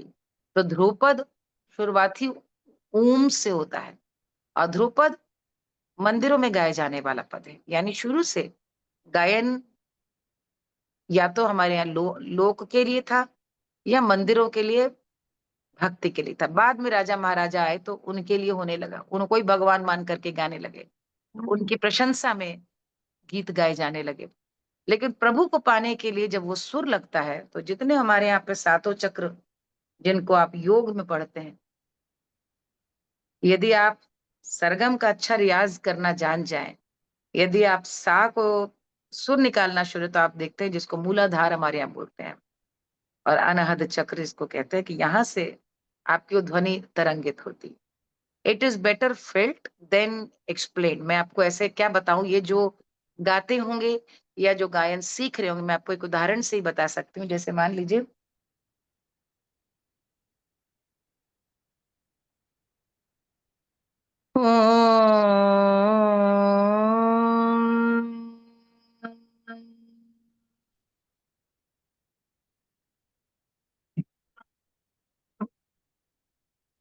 कितने सेकंड तक बिना कंपन के आपकी आवाज टिक रही है। और आपको बताए, अब इतने सालों बाद हम लोग आंख बंद करके जहां ओंकार कहते हैं, वहां सीधे आ, हमारा मन, हमारी वो सीधे कनेक्ट कर जाता है। ये एक साथ नहीं होता, एक बार में भी नहीं होता। जैसे लोग योगी हैं, योग करते हैं, साधना करते हैं, या आपने कहीं पर यदि चक्रों के जागरण कर दी, उस तरह की साधना में हैं आप, तो आप पाएंगे कि सब धीरे धीरे होता है। धीरे धीरे धीरे मना धीरे ही सब हुँ, होए, माली सींचे सौ घड़ा, ऋतु आए तब फल होए। तो ये जब समय आता है तभी अनुभूतियां, गहन अनुभूतियां हैं। और गायन में, इसीलिए आप देखते हैं कि किसी किसी के गायन आपको गायन लगता है, लेकिन किसी किसी गायन में आपका सर झूम जाता है। किसी किसी गायन को आपको लगता है रोज सवेरे बजा के सुने। किसी किसी गायन में आपको लगता है कि हाँ, लगता है मेरा स्वर भी शामिल हो गया। ये साधना है, उस कलाकार की साधना है, संगीत की पूरी एक साधना है। और वहां पर आपको लगता है कि आप पूरे मनोमालिन्य सब कुछ छोड़ चुके। कोई कारण है ना कि जितनी प्रार्थनाएं हैं, यहाँ तक कि वेदों की ऋचाएं हैं, वो सब सुरों में बांधी गई, सब सुरों में गाई गई। हुँ, वरना तुम खड़े खड़े गा देते ना। और ये मैं सारे ही धर्मों के लिए, सबके लिए कह रही हूँ, सब में बिल्कुल, बिल्कुल, बिल्कुल। जो भी गाया जाता है, प्रभु को हम अपनी बात प्रार्थना सुनाते हैं, सारे धर्मों में वो जो भी पवित्र छंद हैं, उनको सुरों में पिरो के गाते हैं। तो सुर का ये प्रताप है, उस सुरों को पाने का, उस सुर को आत्मसात करने का, उसका रियाज, वो एक लंबी फिजिकल प्रैक्टिस है, जो कि धीरे धीरे स्पिरिचुअल बन जाती है। क्योंकि आप जब रोज करने लगते हैं, तो आपके ऐसे यहाँ बैठता है कि वो टन से आपको लगता है कि जैसे यहाँ पर हृदय में सुर का वास हो गया। तो संगीत की तो बहुत बड़ी शक्ति है। ये पूरे स्ट्रेस मैनेजमेंट में आज कितनी स्टडीज हैं कि जितने अ, मंद बुद्धि बच्चे हैं, स्पेशली बच्चे हैं, डिसेबल बच्चे हैं, उनके लिए संगीत की जो शिक्षा है, खास तौर पर शास्त्रीय संगीत का देखा गया वहां पर, कि वो जो स्वर की अनुगूंज है, वो उनको इस तरह की तरंगित करती है कि वो अ, नाचने लगते हैं। जो सुन नहीं सकते, बच्चे जो सुन नहीं सकते, बोल नहीं सकते, वो भी सर हिलाने लगते हैं। वो इतना कम्युनिकेशन या संप्रेषण इतना स्ट्रांग होता है। तो ये तो स्पिरिचुअल एस्पेक्ट की बात कर रही हूँ मैं संगीत की। मुझे लगता है जब भी कोई चीज की अति होती है, तो उसके बाद फिर नियंत्रण आता है।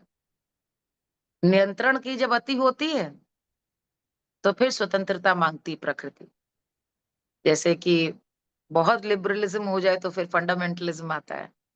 फंडामेंटलिज्म बहुत आता है तो वो लिबरलिज्म आता है। ये आप पूरी सृष्टि का नियम ये तो उठा के देख। हुँ, तो आज और भारत के संदर्भ में, दुनिया तो देखिए एक तरफ, दुनिया कहीं भी जाए, हम तो भारत के संदर्भ में ही इस बात को कह रहे हैं। लोग हमेशा दुनिया को दबे, दुनिया को छोड़ो, भारत की बात इसलिए करो क्योंकि उन सब का इतिहास, उन सब के अनुभव भारत जैसे कभी हो ही नहीं सकते।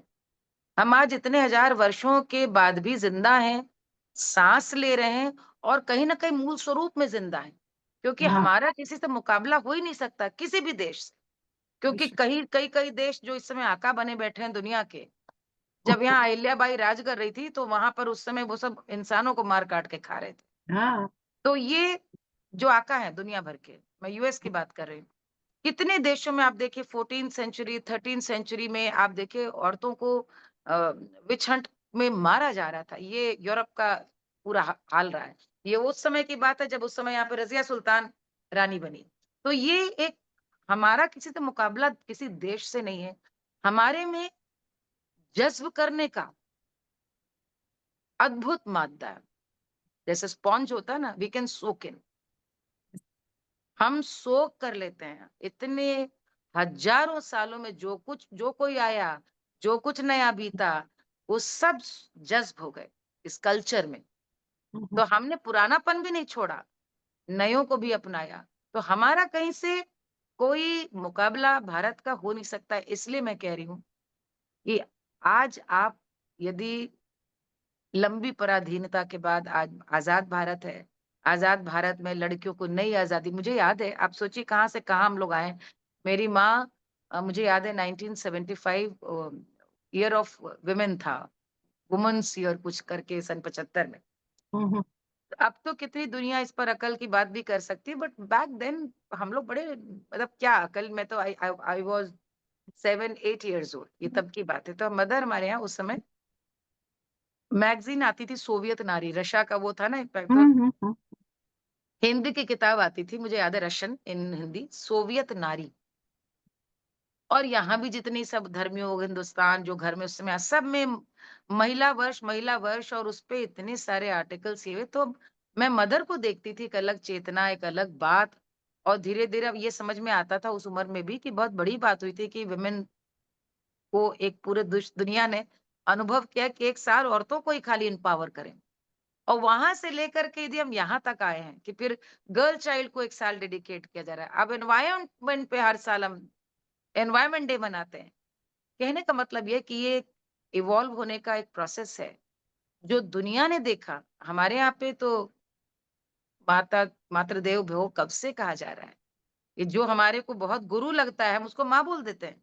नदियाँ माँ है, धरती माँ है, गाय दे रही है दूध तो माँ है। ये जहाँ ये बोध इतने साल पहले, हमारा किसी से कंपैरिजन नहीं। इसलिए भारतवर्ष में हमारे यहाँ जितनी स्त्रियाँ हैं जिन्हें वह आज स्वतंत्रता मिली है, वह चेतना मिली है, वो शिक्षा मिली है, वो आर्थिक स्वतंत्रता मिली है, जो आपकी पीढ़ी की स्त्रियों के लिए सपना रही होगी। उसको यहाँ तक आपको पाने में भी आपके माता-पिता का ही हाथ रहा है। यह मान करके आप अवश्य ये माने, आस-पास के लोगों को भी ये बात बताएँ कि ये रखना है। लेकिन जिसने आज भी हमें 10,000 8,000 सालों बाद भी बनाए रखा है, वो संपूर्ण शक्ति, सर्वोच्च शक्ति हमारा परिवार थी, हमारा समाज थी। वो हमें बनाना है। हमारे लिए बड़ा आसान है कहना कि आज बड़ी कुरीतियाँ आ गई हैं। लोग देखो कैसे-कैसे हो रहा है। कितनी-कितनी घटनाएँ हम लोग देख रहे हैं आजकल ने, और अजीबो-गरीब घटनाएँ देख रहे हैं।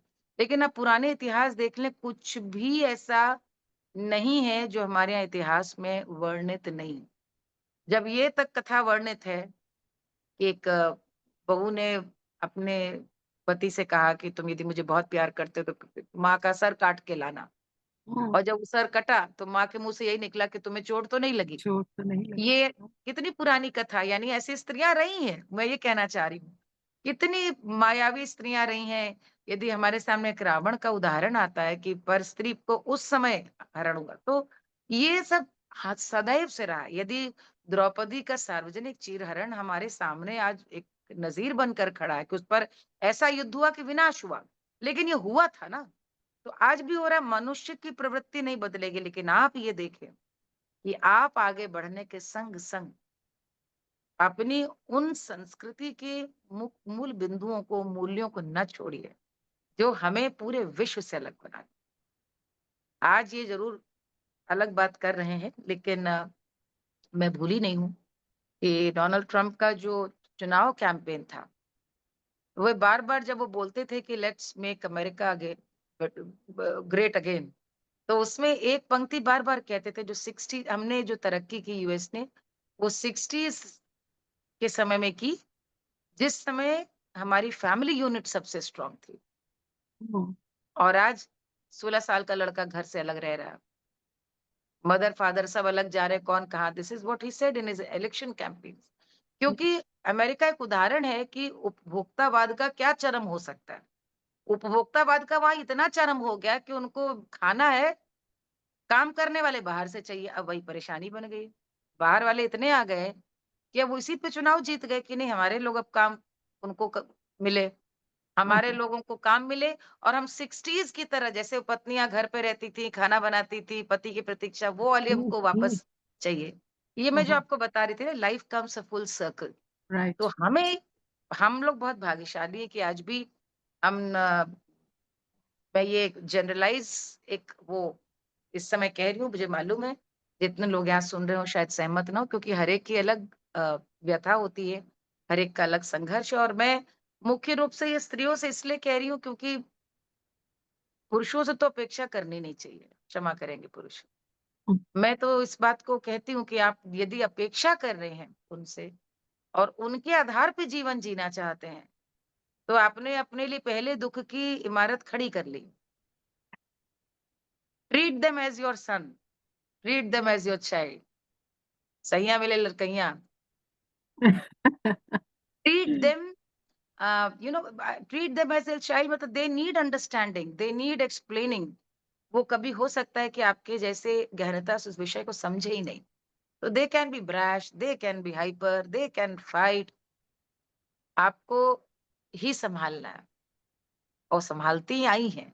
तो मुझे लगता है कि ये यदि आप सोच सकें, या कोई भी आज समाज में पुरुष हो, आपके बेटे हों, तो भी उनको सबको ये ट्रेन करें, समझाएँ कि जीवन में आप शिक्षा पाएँ आगे बढ़ने की, कुछ अच्छा बनने की, करने की, लेकिन इसमें साथ-साथ लाइफ गोल्स ये भी रखिए कि आपके होने से क्या फ़र्क पड़ा समाज को।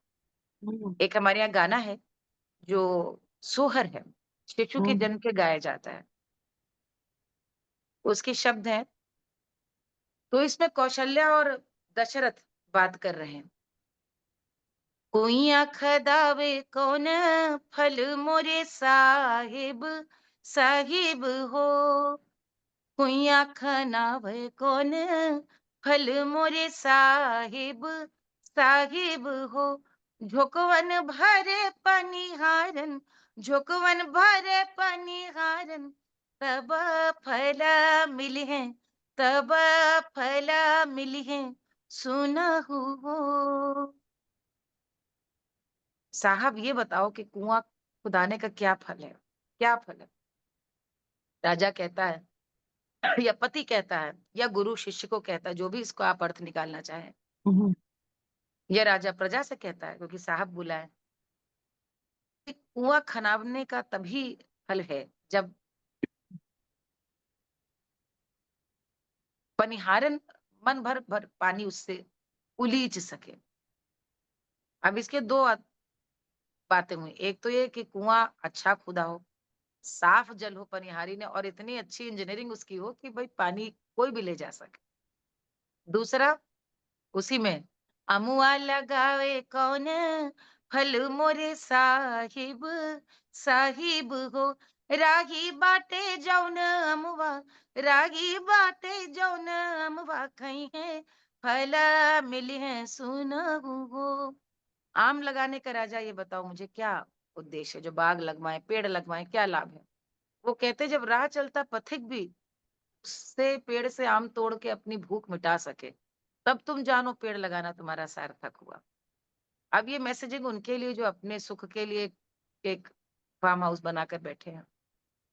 वो फार्म हाउस में मैं यहाँ पर एक उदाहरण देना चाहूँगी, एक हमारे परिचित हैं, या कई लोगों को मैंने देखा है कि वो आक्रोश करते कि अरे वो आम बोले कच्चे तोड़ लिया, अचार बोले क्यों? बोले नहीं गिलहरी खा रही थी। अरे मैंने कहा तो खाने देते, वो भी तो जीव है।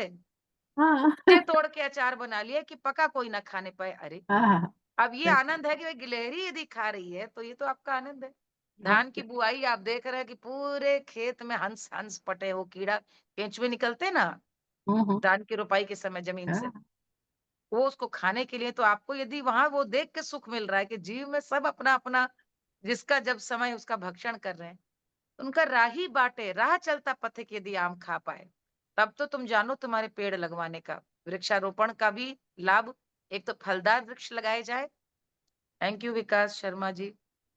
फोक हाँ संगीत में ऐसे कौन से तत्व हैं? ठीक है, ये सवाल पढ़ दीजिएगा बाद में। हाँ हाँ मैम, मुझे आपका सेशन होते ही फिर हम क्वेश्चन आंसर्स बस लेंगे। ये मैं, हाँ, इससे आगे हाँ वो हाँ। कहते हैं, पूता जनमे कौन फल मोरे साहिब, साहिब हो। अच्छा राजा, ये बताओ कि संतान जन्म होने से क्या हित सिद्ध होता है? उत्तर मिलता है, दुनिया आनंद जब मनई है, दुनिया मंगल जब मनई है, तब फल मिलिए, तब फल मिलिए, सुनहु हो। संतान जन्म तो तभी सार्थक है जब उसके आने से, उसके आगमन से या उसके होने आह, से दुनिया को कोई लाभ पहुंचाओ, तब तो मानो कि संतान का आना सार्थक हुआ। और चूंकि राम ऐसी संतान थे, इसलिए माना गया कि ये संवाद कहीं पे दिया नहीं कि कौशल्य और दशरथ बात कर रहे हैं, लेकिन चूंकि साहब ऐसा नाम लगा है कि साहिब का अवध में जिक्र साहब किसी ओहदेदार के लिए आता है, कि ये ऐसा पुत्र तो एक ही हुआ, तो इसलिए हम लोग जब इसकी विवेचना करनी होती तो हम ये बोलते हैं। लेकिन देखिए क्या सुंदर, यही स्वामी विवेकानंद जी ने कहा था कि अ, संसर्ग के लिए संतान उत्पत्ति मत करिए। जब आप तैयार हो कि कोई एक ऐसे को आप सृष्टि को प्रदान करें जो बिल्कुल। इतने सात्विक विचारों को लेकर आए, जो योगदान दे सके, तब आप संसर्ग करें और तब संतान उत्पत्ति करिए, स्वामी विवेकानंद जी ने बोला। तो मुझको लगता है कि ये जो स्ट्रेस है, ये जब, ये मैंने लोकगीत, जो कि आपने विषय रखा है कि जिस समाज की ये धारणा रही हो, और हाँ, वहां से लेकर के जब हम वॉर जोन में आ गए, वॉर जोन यानी कॉन्फ्लिक्ट जोन में आए और 1000 साल रहे, 1500 साल, भाई हम्म, कब की हमारे यहाँ युद्ध का ही जब साल रहा, स्थापना शांति के छोटे छोटे राज्य, तो जरूर ये एक साइकोलॉजिकल वॉरफेयर भी एक रहा होगा कि उस समय के बच्चे ज्यादा पैदा किए जाए। इतने, आज हमारे पिताजी डॉक्टर है, इतने छोटी उम्र में हम लोगों ने अपने बचपन में देखा है कि आम बात थी कि 4 बच्चों में एक बचपन में गुजर गया। हम्म, टिटनेस हो रहा है, गर्भवती स्त्री बच्चा पैदा करते हुए माँ की डेथ हो जा रही है। हम्म, कितनी, हमको तो लगता है चाइल्ड बर्थ डेथ्स तो हमको लगता है हम अपने, क्योंकि शायद ज्यादा सुनते थे क्योंकि पिताजी सरकारी डॉक्टर थे, जिला अस्पतालों में ही ज्यादा रहना हुआ, तो हम लोग ज्यादा, I was more expose to that, तो वो हमने तब देखा। आज तो कुछ है ही नहीं, child mortality rate was so high, और चाइल्ड मोर्टेलिटी रेट हाई था इवन वुमेन ड्यूरिंग डिलीवरी। तो उस समय जो जो लोग बहुत हंसी और व्यंग्यात्मक कहते हैं ना कि 7-7 बच्चे थे, 10-10 बच्चे, तो कभी आप भी 200 साल पहले की माँ की मनस्थिति पढ़ करके सोचिए, तब समझ में सब बहुत सारी चीजें आ जाएंगी। ये कभी ना कभी मुझे लगता है आज की सबसे बड़ी दूसरी समझ में आ रही हूँ। आपको जो मुझे कहना हो कहिए, लेकिन कृपा करके यदि युवा माए हैं, परिवार बड़े कीजिए, एक बच्चे पर मत फुल स्टॉप लगाइए। आप अपना दुर्भाग्य का द्वार खोल रही हैं।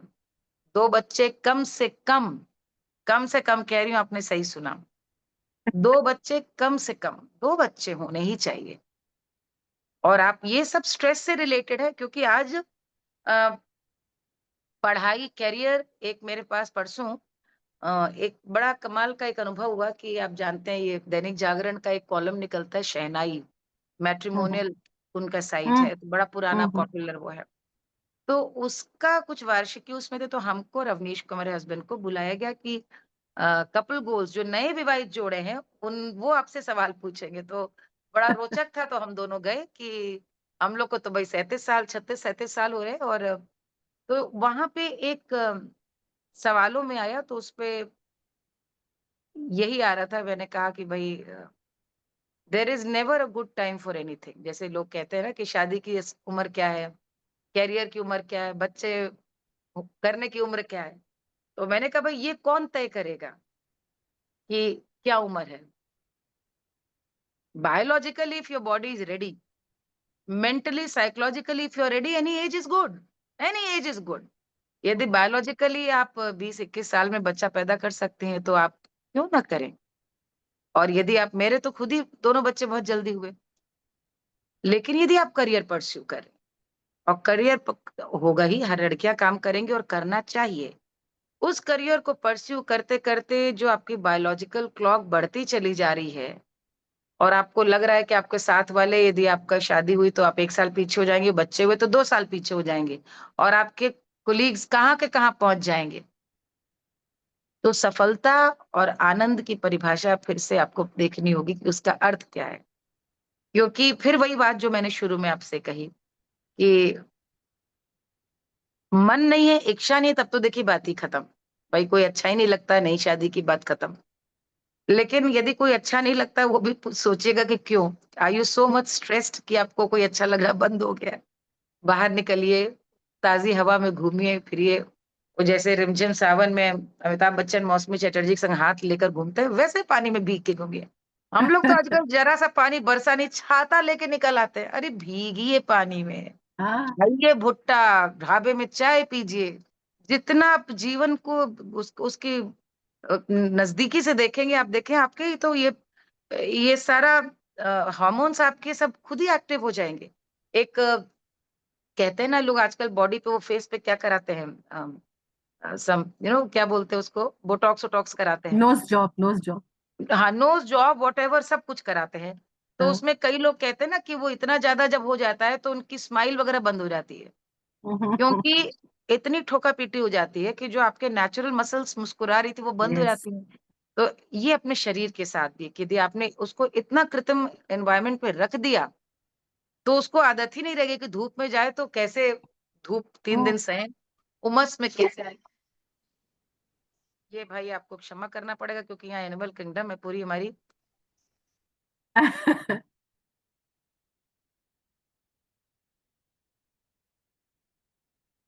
नहीं, मैं आपके पशु प्रेम से अवगत हूँ, मैं अब जानती हूँ। शाम का समय है, जी। 45 हो गई, तो गैया जो है हमारी तीनों, जी जी। उनका वो चारा देने के लिए वो पीछे उसके लिए आ रहा है।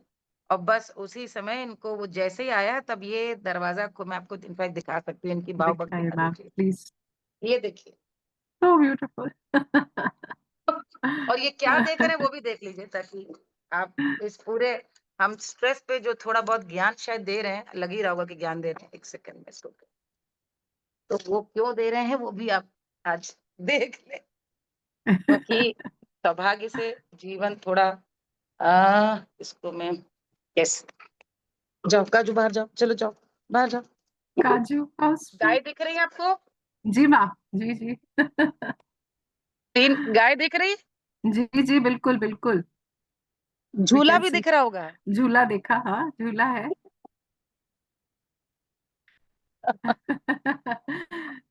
ये मैं दैट्स सो इसलिए कह रही ब्यूटीफुल। हूँ क्योंकि जब आनंद जो है, ये तो वो तो ये इन सब चीजों से भी मिलता है ना।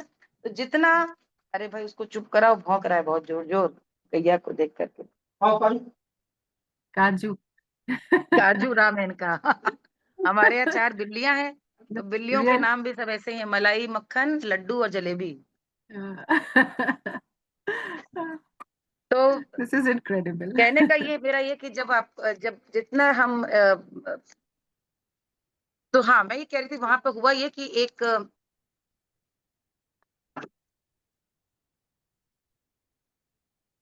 आई थिंक गड़बड़ हो गया क्या, can you see me? Yeah, I can see you. We can see you. तो वहां पर हुआ Lot ये of कि lot of questions coming, Malini ji. We सवाल कैन आ रहे हैं। स्टार्ट, हाँ, तो लेट्स हाँ। स्टार्ट विद द नहीं, questions. once you conclude, then I'll start. आप conclude कर दीजिए। तो मैं बस वहां पे यही बता रही थी, नहीं, it was an experience that I was sharing, कि वहां पे No, no, wonderful. पति पत्नी थे, और उन्होंने से जवाब दिया, तो एक लड़की ने उठकर कहा कि आप ये कह रहे हैं कि विवाह करना चाहिए, बच्चे होने चाहिए, लेकिन आप ये बताइए कि क्या तीसरे का स्वागत तब नहीं करें हम, जब हम लोग मानसिक रूप से तैयार हों। तो मैंने उसका उत्तर, उसको मुझसे जवाब मांग रही थी, तो मैंने कहा बेटा ये तय कौन करेगा, ये तो आप ही तय करोगे ना। कोई तीसरा आपको नहीं बता सकता कि what, when is a good time. लेकिन Right. उसको तय करने में, जीवन के जो स्वर्णिम वर्ष आप बिता रहे हैं, मैं इसलिए कह रही हूँ, जैसे जैसे उम्र बढ़ती जाती है, आपकी रेजिलियंस कम होती जाती है, सहन Hmm. शक्ति कम होती जाती है। Bringing up a child requires lot of resilience and patience. And even understanding between a couple. तो मुझको लगता है आज के स्ट्रेस में लड़कियां काम कर रही, बहुत अच्छी बात है, लेकिन काम करने के गोल में विवाह भी डिले हो रहा है। ऑब्वियसली रेजिंग अ फैमिली, और मुश्किल परिवार है, मुश्किल समय है, करना सब खुद है, इसलिए बच्चा भी एक हो जाए तो भी बहुत बड़ी बात है। तो मैं थोड़ा उस एडवोकेट करती हूँ कि आप लोग परिवार थोड़ा बड़ा करिए, क्योंकि स्ट्रेस तो फिर वही बात, अपने लिए अब मत सोचिए, अब सोचिए सबके लिए। दूसरों के लिए सोचेंगे, वहां जहां से शुरू किया था मैंने, वो वही बात आ गई कि आनंद जो है वो देने और लेने का ही नाम है। अब आप लोग प्रश्न पूछ सकते हैं, आई थिंक। हाँ मालिनी जी, प्रश्न शुरू हो उससे पहले मैं कुछ कमेंट्स शेयर कर लूं आपके साथ, फिर मैं प्रश्न पे जी। आती हूँ। अमित कुमार शर्मा जी कह रहे हैं what a thoughtful talk ma'am. Rajan Gehlot, well said ma'am. Yogesh Sharma ji कह रहे हैं आपके विचार सुनकर अच्छा लगा। कुछ प्रश्न बड़े विस्तृत हैं। मैं जयंती ठीक है, लाल जी पूछिए। कह रहे हैं एक्सीलेंट मैम। सुरेश शर्मा जी कह रहे हैं very inspiring lecture. Thank you. मैं शुभा द्विवेदी जी का प्रश्न आपको पढ़ देती हूँ मालिनी जी। पहले के समय में उत्सव, त्योहार व मेले लोगों को जोड़ते थे। आज के समय में इनकी प्रासंगिकता को तो खत्म नहीं हुई, पर जीवन की जटिलताओं की वजह से इन्हें कम तरजीह दी जा रही है। नई पीढ़ी को इन परंपराओं से जोड़ने के लिए क्या किया जा सकता है? ये बहुत अच्छा सवाल है मालिनी जी की। वाकई पहले मतलब हम पूरे साल वेट करते थे कि ईद में कपड़े बनेंगे। अब कपड़े तो बन रहे हैं, कई बार आप कपड़े रोज खरीद बन रहे लेते हैं, हैं। रोज बन रहे रोज हैं। बन तो रहे एक एक्साइटमेंट होता था वाकई वो। तो ये शुभा द्विवेदी जी का सवाल है। हैं। मुझे लगता है मैंने बातचीत यहीं से शुरू की थी कि इतना कुछ अब पा लिया है कि अब पाने का आनंद नहीं रहा है। यही बात ही शुरू की थी, देखिए। और दूसरी बात मैंने अपनी शुरुआत में ही की थी कि त्योहार, उत्सव, संबंध, प्रेम, इन सब को बनाने के लिए बहुत मेहनत पड़ती है। एक हम्म, ये त्योहार या पर्व एक अनुष्ठान है, और अनुष्ठान को करने के लिए तो मेहनत पड़ेगी। हम सबको इजी वे चाहिए, इजी वे चाहिए कि हम मेहनत ना करनी पड़े। आज भी आप यदि गांव कस्बे आज भी जाएं और देखें, तो उसी शिद्दत के साथ आज भी वैसे ही त्योहार मनाए जाते हैं। और त्योहार मनाने के लिए एक दिन पहले तैयारी करनी पड़ती है, सुबह जल्दी उठना पड़ता है, भिगोना पड़ता है, तैयारी करनी पड़ती है, चार लोगों को जोड़ना पड़ता है जो त्योहार में आपके साथ खड़े होंगे। उस जोड़ने के लिए आपके अंदर एक तो ईगो ना हो, क्योंकि पहले ये सब बिल्कुल नहीं था कि कौन आपके घर अंदर आ सकता है कौन नहीं है, आज आ गया है। तो हमने अपने अब घर का दरवाजा, अपने ड्राइंग रूम और अपना दिल इतना छोटा कर दिया है। त्योहार का मतलब ही यही था कि सब एक रंग है, सब उसमें आएंगे, सब जाएंगे, कोई भेदभाव नहीं रहेगा। त्योहारों का पर्पज ही यही है, उद्देश्य ही यही है। तो उसको करने के लिए आपको, आप जो कह रहे हैं क्या किया जाए, आप शुरू करिए ताकि आपके बच्चे को कम से कम समझ में आ सके। आप यदि ऐसे कहीं पर पर्व हो रहे हैं तो आप इरादतन जाना शुरू करिए, वहां पे जुड़ना शुरू करिए। आजकल जैसे जो बड़े बड़े सब लोग मल्टी स्टोरेज में रह रहे हैं, वहां पे एक चीज अच्छी हुई कि अब लोगों ने वहां पर एक सामूहिक रूप से होली मनानी शुरू कर दी है। डांडिया करते हैं, दुर्गा पूजा, यानी कि अब सारी जगहों के त्योहारों को अपने यहाँ मनाना। लोहड़ी है तो पूरी पूरी बिल्डिंग लोहड़ी जलाती है। तो ये मुझे लगता है कि अगेन आई थिंक कि बच्चों के लिए बहुत अच्छा सीखने वाली बात हो सकती है। लेकिन कभी जो गांव कस्बे के मेले हैं, जो आपने जो बात करी, वो तो आपको गांव कस्बों में ही उसका रंग मिलेगा। जैसे अब सावन का महीना है, जितने लोग यहाँ पर हमारे उत्तर प्रदेश, बुंदेलखंड, बिहार के होंगे, वो जानते हैं कि हमारे यहाँ सावन में ही मेले लगते हैं। सावन में मेलों हम्म, की परंपरा है हम्म, सारे। अभी इस समय पचकुइया का मेला झांसी में, अभी हाथरस में दाऊ जी का मेला, अभी सावन का झूला पूरा अयोध्या में, वृंदावन में, उसके बाद महोबा में आल्हा का इतना बड़ा, कजरी का मेला मिर्जापुर में। तो ये सावन में तो इतने मेले लगते हैं, एक बार आकर के दिखाइए कैसे है। अब हम कहते हैं बाकी छोड़ दीजिए, इसके लिए तो कोई मनाही नहीं है ना कि महीने में एक दिन अ, जो स्त्रियां हैं वो इकट्ठा होकर अपने फ्रेंड्स के संग एक झूला डाल करके झूला झूल ले, मेहंदी लगा ले, गाने गा ले। उसके लिए तो कोई मनाही नहीं है, ना उसके लिए कोई जियो निकालने की जरूरत है, सिर्फ थोड़ा सा समय और किसी एक को पहल। तो मुझे लगता है ये इनिशिएटिव लेने की बात है और इतना इंस्पायरिंग होने की जरूरत है कि पीपल शुड गेट इंस्पायर्ड। त्योहार तो हाँ, प्राण है हमारे समाज के, बहुत बड़े। Wonderful, wonderful, thank you Malini ji. इतनी खूबसूरत सोच है, आपने बिल्कुल आसानी से जो टिप्स दिए हम लोगों को। आपके ये एक और सवाल है, विकास विकास जी का सवाल है, विकास शर्मा जी का। मैम, आपके सुंदर विचारों के लिए आपका धन्यवाद। मेरा प्रश्न है कि फोक संगीत में ऐसे कौन से तत्व हैं जो तनाव को कम कर सकते हैं? साथ ही राजस्थान के फोक गीत जो कि स्वर्गीय लता दीदी ने फिल्म लेकिन में अद्भुत तरीके से गाया था हम्म। केसरिया बालम, आओ जी पधारो मारे देश, गाने का कष्ट करे। बहुत बहुत धन्यवाद। तो ये फरमाइश मैंने पढ़ा नहीं था, मैंने अब पढ़ा। तो ये विकास शर्मा जी की। देखिए, राजस्थान हो चाहे उत्तर प्रदेश, वहां पे तो हम्म, और ज्यादा मरुभूमि रही है। हाँ अब तो जी, सब जलवायु बदल गई, लेकिन राजस्थान में इसीलिए वर्षा के बहुत गीत गाए जाते हैं। और परदेसी बालम को बुलाने के लिए हमारे तो कजरी झूले से लेकर के हम्म, मांड तक में यही है कि बस मेरे देश आओ, यानी वापस आओ। बुलावा है ये एक तरह का। आपने कहा कौन कौन से तत्व, तो मैं एक बात मैंने शुरू में कही कि लोक गीतों में हमारे यहाँ मुख्यतः तो देखिए 5 तरह के गीत मायने आते हैं लोकगीतों में। एक संस्कार गीत है, एक ऋतु गीत है, एक श्रम गीत है, एक अनुष्ठान और पर्वों के गीत हैं। ये जो संस्कार गीत है, जैसे अब ये हर एक कुछ मंत्र जैसे हैं, वेद की ऋचाओं जैसे, अपनी अपनी जगह पे सबकी जगह है। जैसे मान लीजिए अ, संस्कार गीत है, तो बच्चे के जन्म पर सोहर ही गाना, ये यही तत्व है उसका, वो उसकी जगह है। जैसे कहते हैं ना, जगह लॉक एंड की तरह की उसी समय गाए जाने चाहिए कि उस बच्चे को आशीर्वाद मिले। गर्भवती महिला को विवाह है जब, तो विवाह के समय मंगल गीत गाए जाए। ब्याह है, लगन है, कन्यादान के गीत हैं, या फिर नेगाचार के गाने हैं, बारात उठाई मैं के गाने हैं, विदाई। यानी जो जिस समय, अब इस समय जैसे सावन अभी शुरू हुआ है, अब सावन में सावन के गीत गाए, ये तत्व है ये। तो ये सब काल सापेक्ष है। जिस समय जो वक्त है, उस समय यदि ये गीत गाए जाएं तो एक तो अर्थ भी पाते हैं वो गीत, उनका पूरा प्रासंगिकता उनकी झलकती है। और दूसरा ये मैं मानती हूँ, इस बात को समझ लेंगे तो शायद सब कुछ समझ में आ जाएगा। ये गीत किसी एक ने तो लिखे नहीं, न उनकी धुन बनाई, और इसका कोई इतिहास भी प्रमाणिक नहीं मिल सकता कि कितनी सदियों से हमारे बीच तैर रहे हैं। इसका एक मोटा सा अर्थ ये हुआ, सीधा सा, कि ये न जाने कितनी पीढ़ियों से हमारी मातृशक्तियों के कंठों से उतर उतर कर पहुंचे हैं। ऐसी चीज यदि गाई जाए सही समय पे, तो ये तो इससे बड़ी औषधि, इससे बड़ी पूजा का मंत्र क्या होगा। आप समझ रहे हैं मैं क्या कह रही हूँ। तो ये बिल्कुल तो बहुत बिल्कुल बड़े, बिल्कुल। बहुत बड़ा तत्व है। कोई भी गीत आप ये गाइए। अब ये केसरिया आपने बोला है, अब लता जी को तो गाना मेरे लिए क्या है, वो किसी के लिए भी एक साधना है। लता जी के पहले कितनों ने गाया।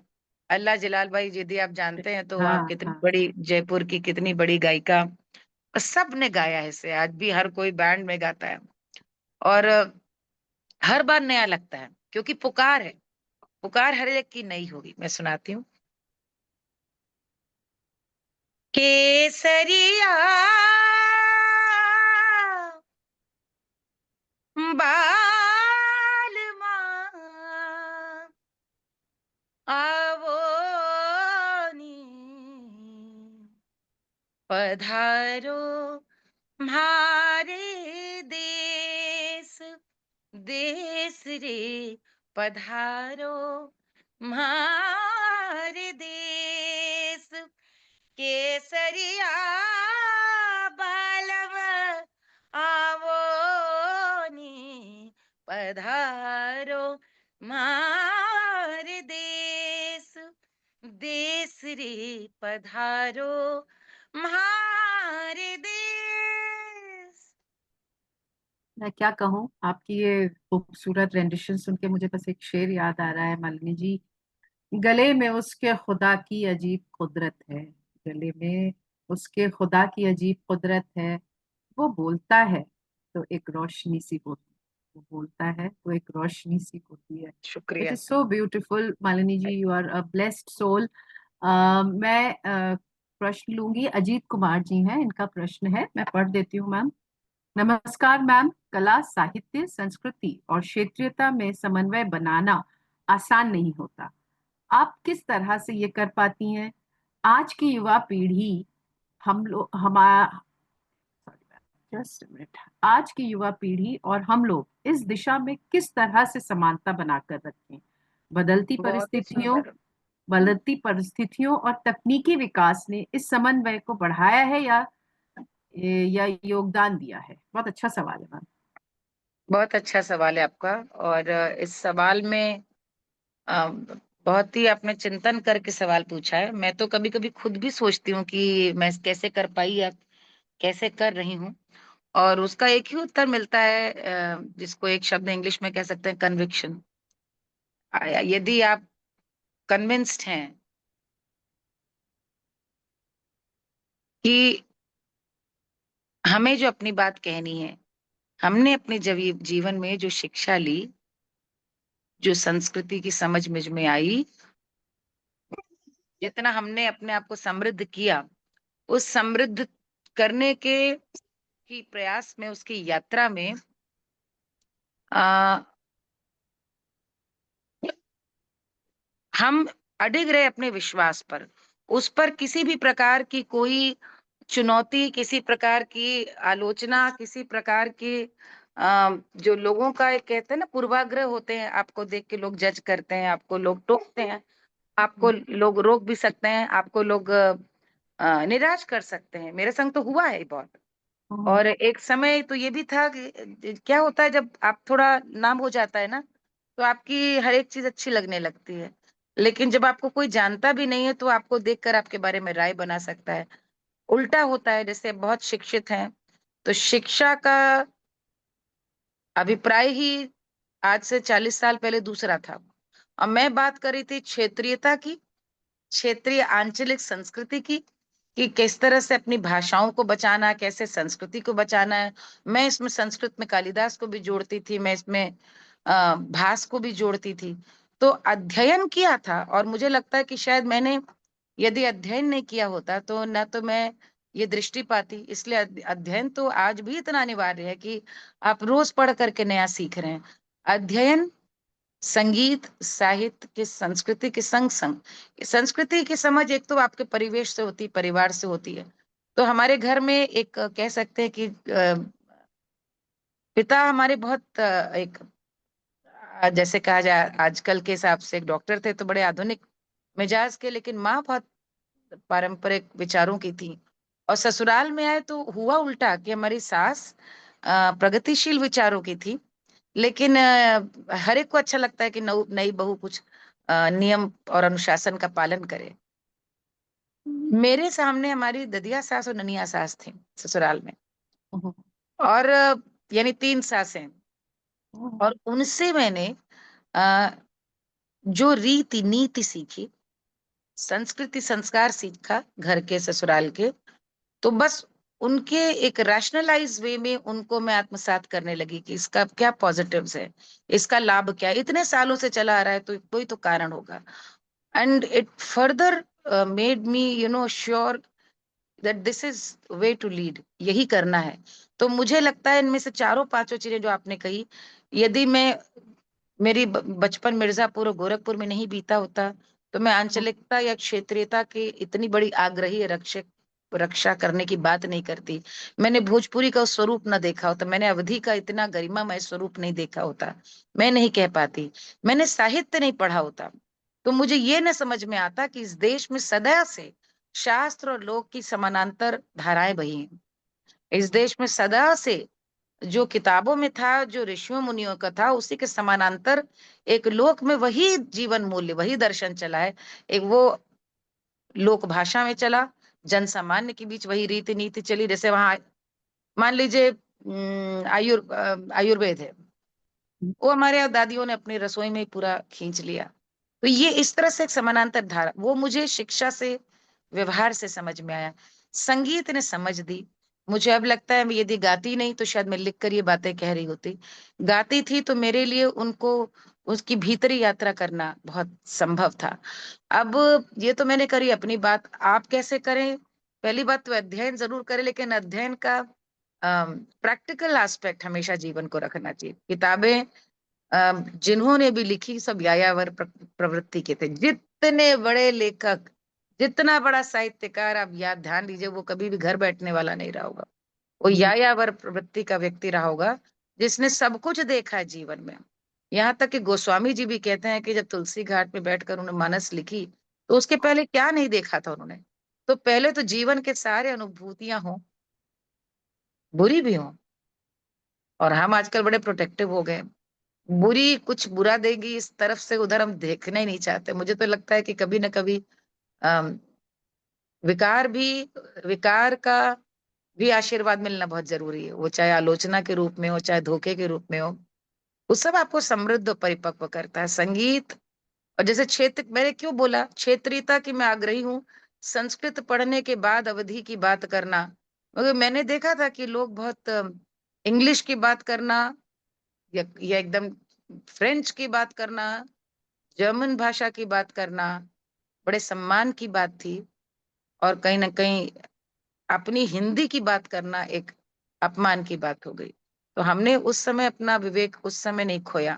आज तो फिर वापस भूरे के दिन बदलते हैं, आज तो वापस सुई वहीं आ गई है। तो मुझे लगता है यदि ये बात आपको आज अच्छी लग रही है और आपका प्रश्न ऐसा है, तो आपको तो ज्यादा विचारने की जरूरत नहीं। आप अपने विश्वास पे कायम रहें। आपके परिवार, आपके आसपास के परिजन, वो स्वयं इस बात से खुद ही मुतासर हो जाएंगे। जहाँ की भी आप रहने वाले हो, उस अंचल को जाके देखें, वहां के मेलों को देखें, वहां के गीत देखें, वहां की लोक परंपराएं देखें, बच्चों को जा करके दिखाएं। और हर परंपरा का तर्क है, कुछ ना कुछ है। आज की पीढ़ी रैशनल है, और बड़ी कमाल की पीढ़ी है, रैशनल तर्क को भी ग्रहण करती है, और उत्सव धर्मिता जो त्योहार की उसको भी ग्रहण करना चाहती है। तो इसलिए ये उत्सव धर्मी समाज है हम लोग का, और थोड़ा उत्सव बनाए रखने के लिए पापड़ बेलने पड़ते हैं, वो बेलना पड़ेगा। बहुत बहुत शुक्रिया मालिनी जी। मैं जल्दी से रिएक्शंस पढ़ देती हूँ, क्योंकि मेरे जो पार्टिसिपेंट्स हैं ये बहुत एक्साइटेड हैं और बहुत खुश हैं और अपने रिएक्शंस लिख रहे हैं, तो मेरा जिम्मा है कि मैं उनके रिएक्शंस और उनकी फीलिंग्स आप तक पहुंचाऊं। डॉक्टर मानवेंद्र सिंह जी लिख रहे हैं, we are so lucky ma'am that we are face to face and we learned a lot from your lecture ma'am. Thank you.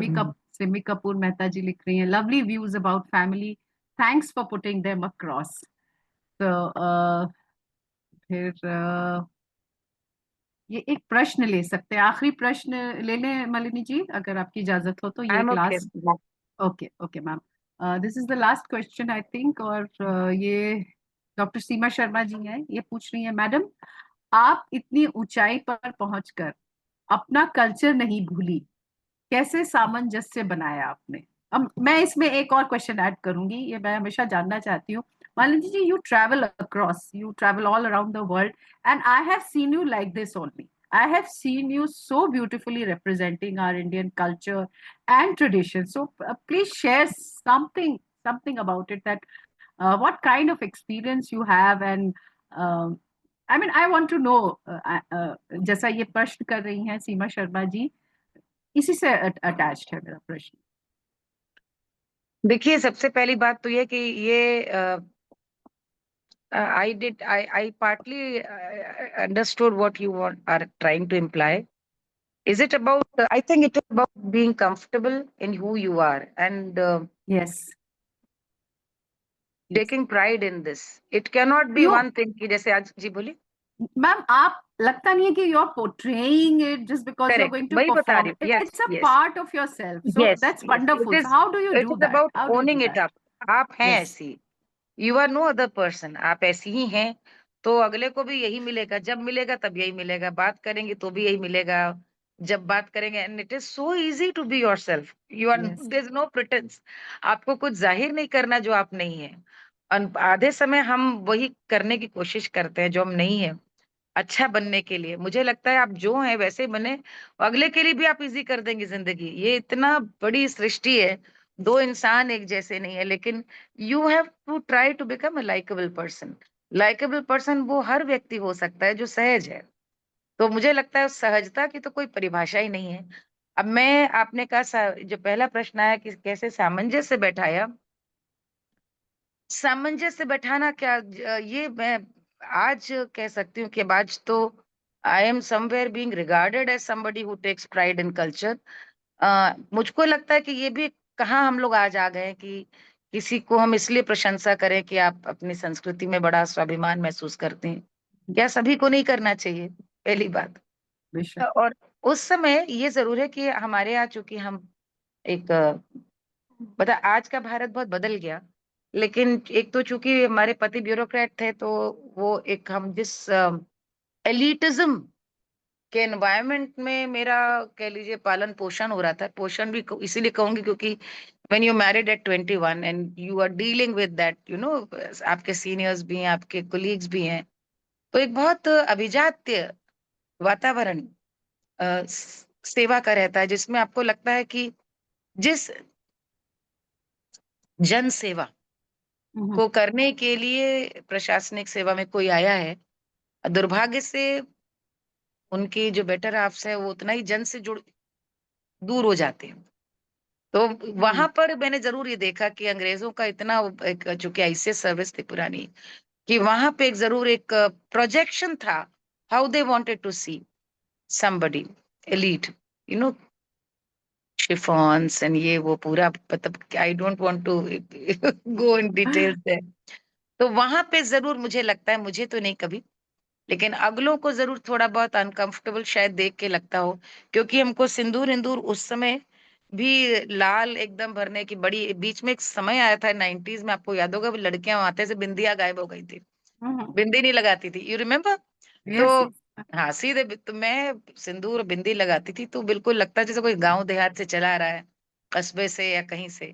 तो उसमें एक बात तो जरूर बहुत अच्छी कि मेरे हस्बैंड ने कभी भी मुझे नहीं टोका, और कहीं ना कहीं I think deep within ही मतलब हम लोग इतना एक दूसरे को अच्छे से जानते थे कि ही न्यू एंड ही अंडरस्टूड। और हम यही बात कहते थे कि शिक्षा का लक्ष्य क्या है, और शिक्षा आपको यदि गढ़ रही है तब तो शिक्षा सार्थक है। कि शिक्षा यदि आपको ये कह रही कि जड़ से दूर जाओ, तो ऐसी शिक्षा को तो मैं लात मारती हूँ, मैं ऐसी शिक्षा चाहिए ही नहीं। शायद मैं इसीलिए बचपन से ऐसी रही, क्योंकि नहीं तो मैं संस्कृत विषय नहीं लेती ग्रेजुएशन तक।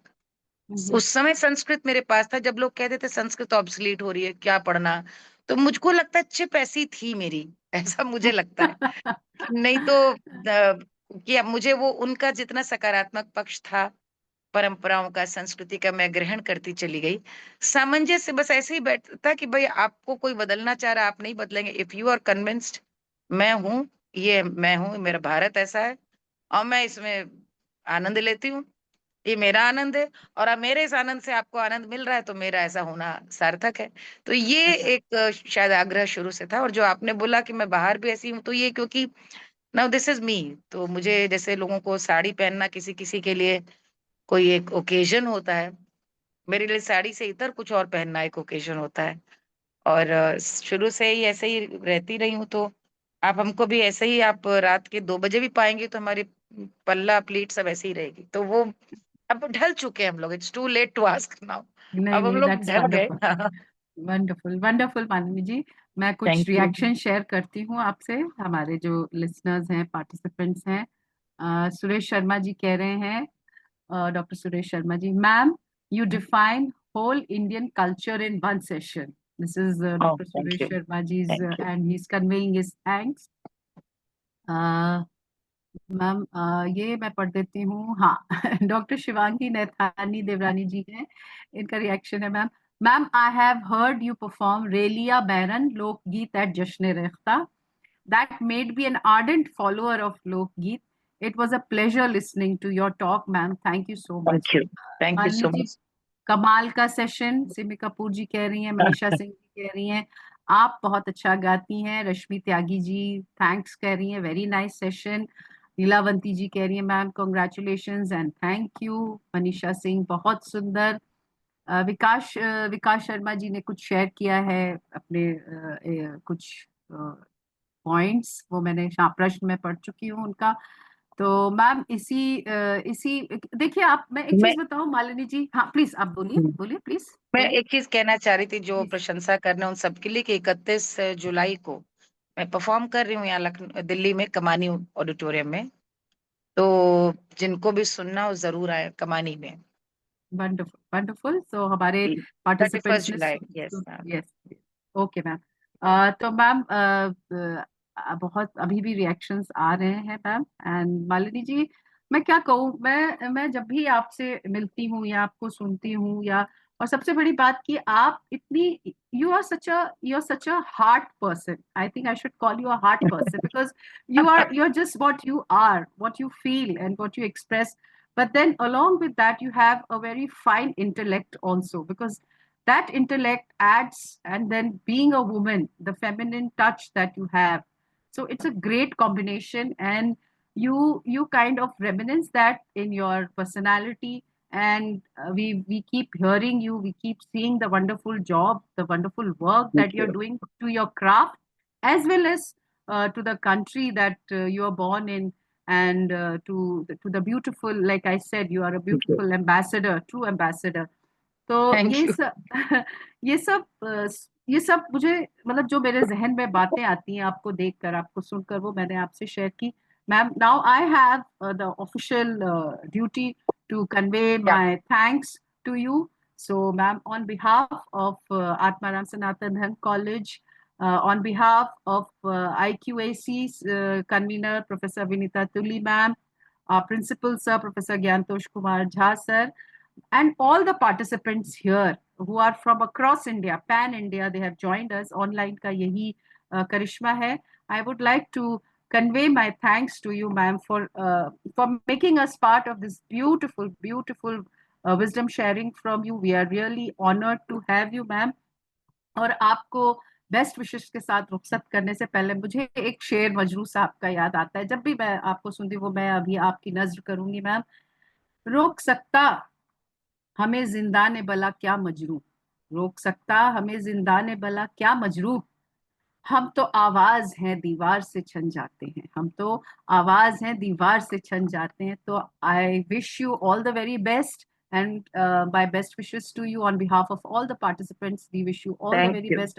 Thank you so And much for having me. Thank you. thank you ma'am, thank you. Thank you. Namaskar ma'am, namaskar, adab.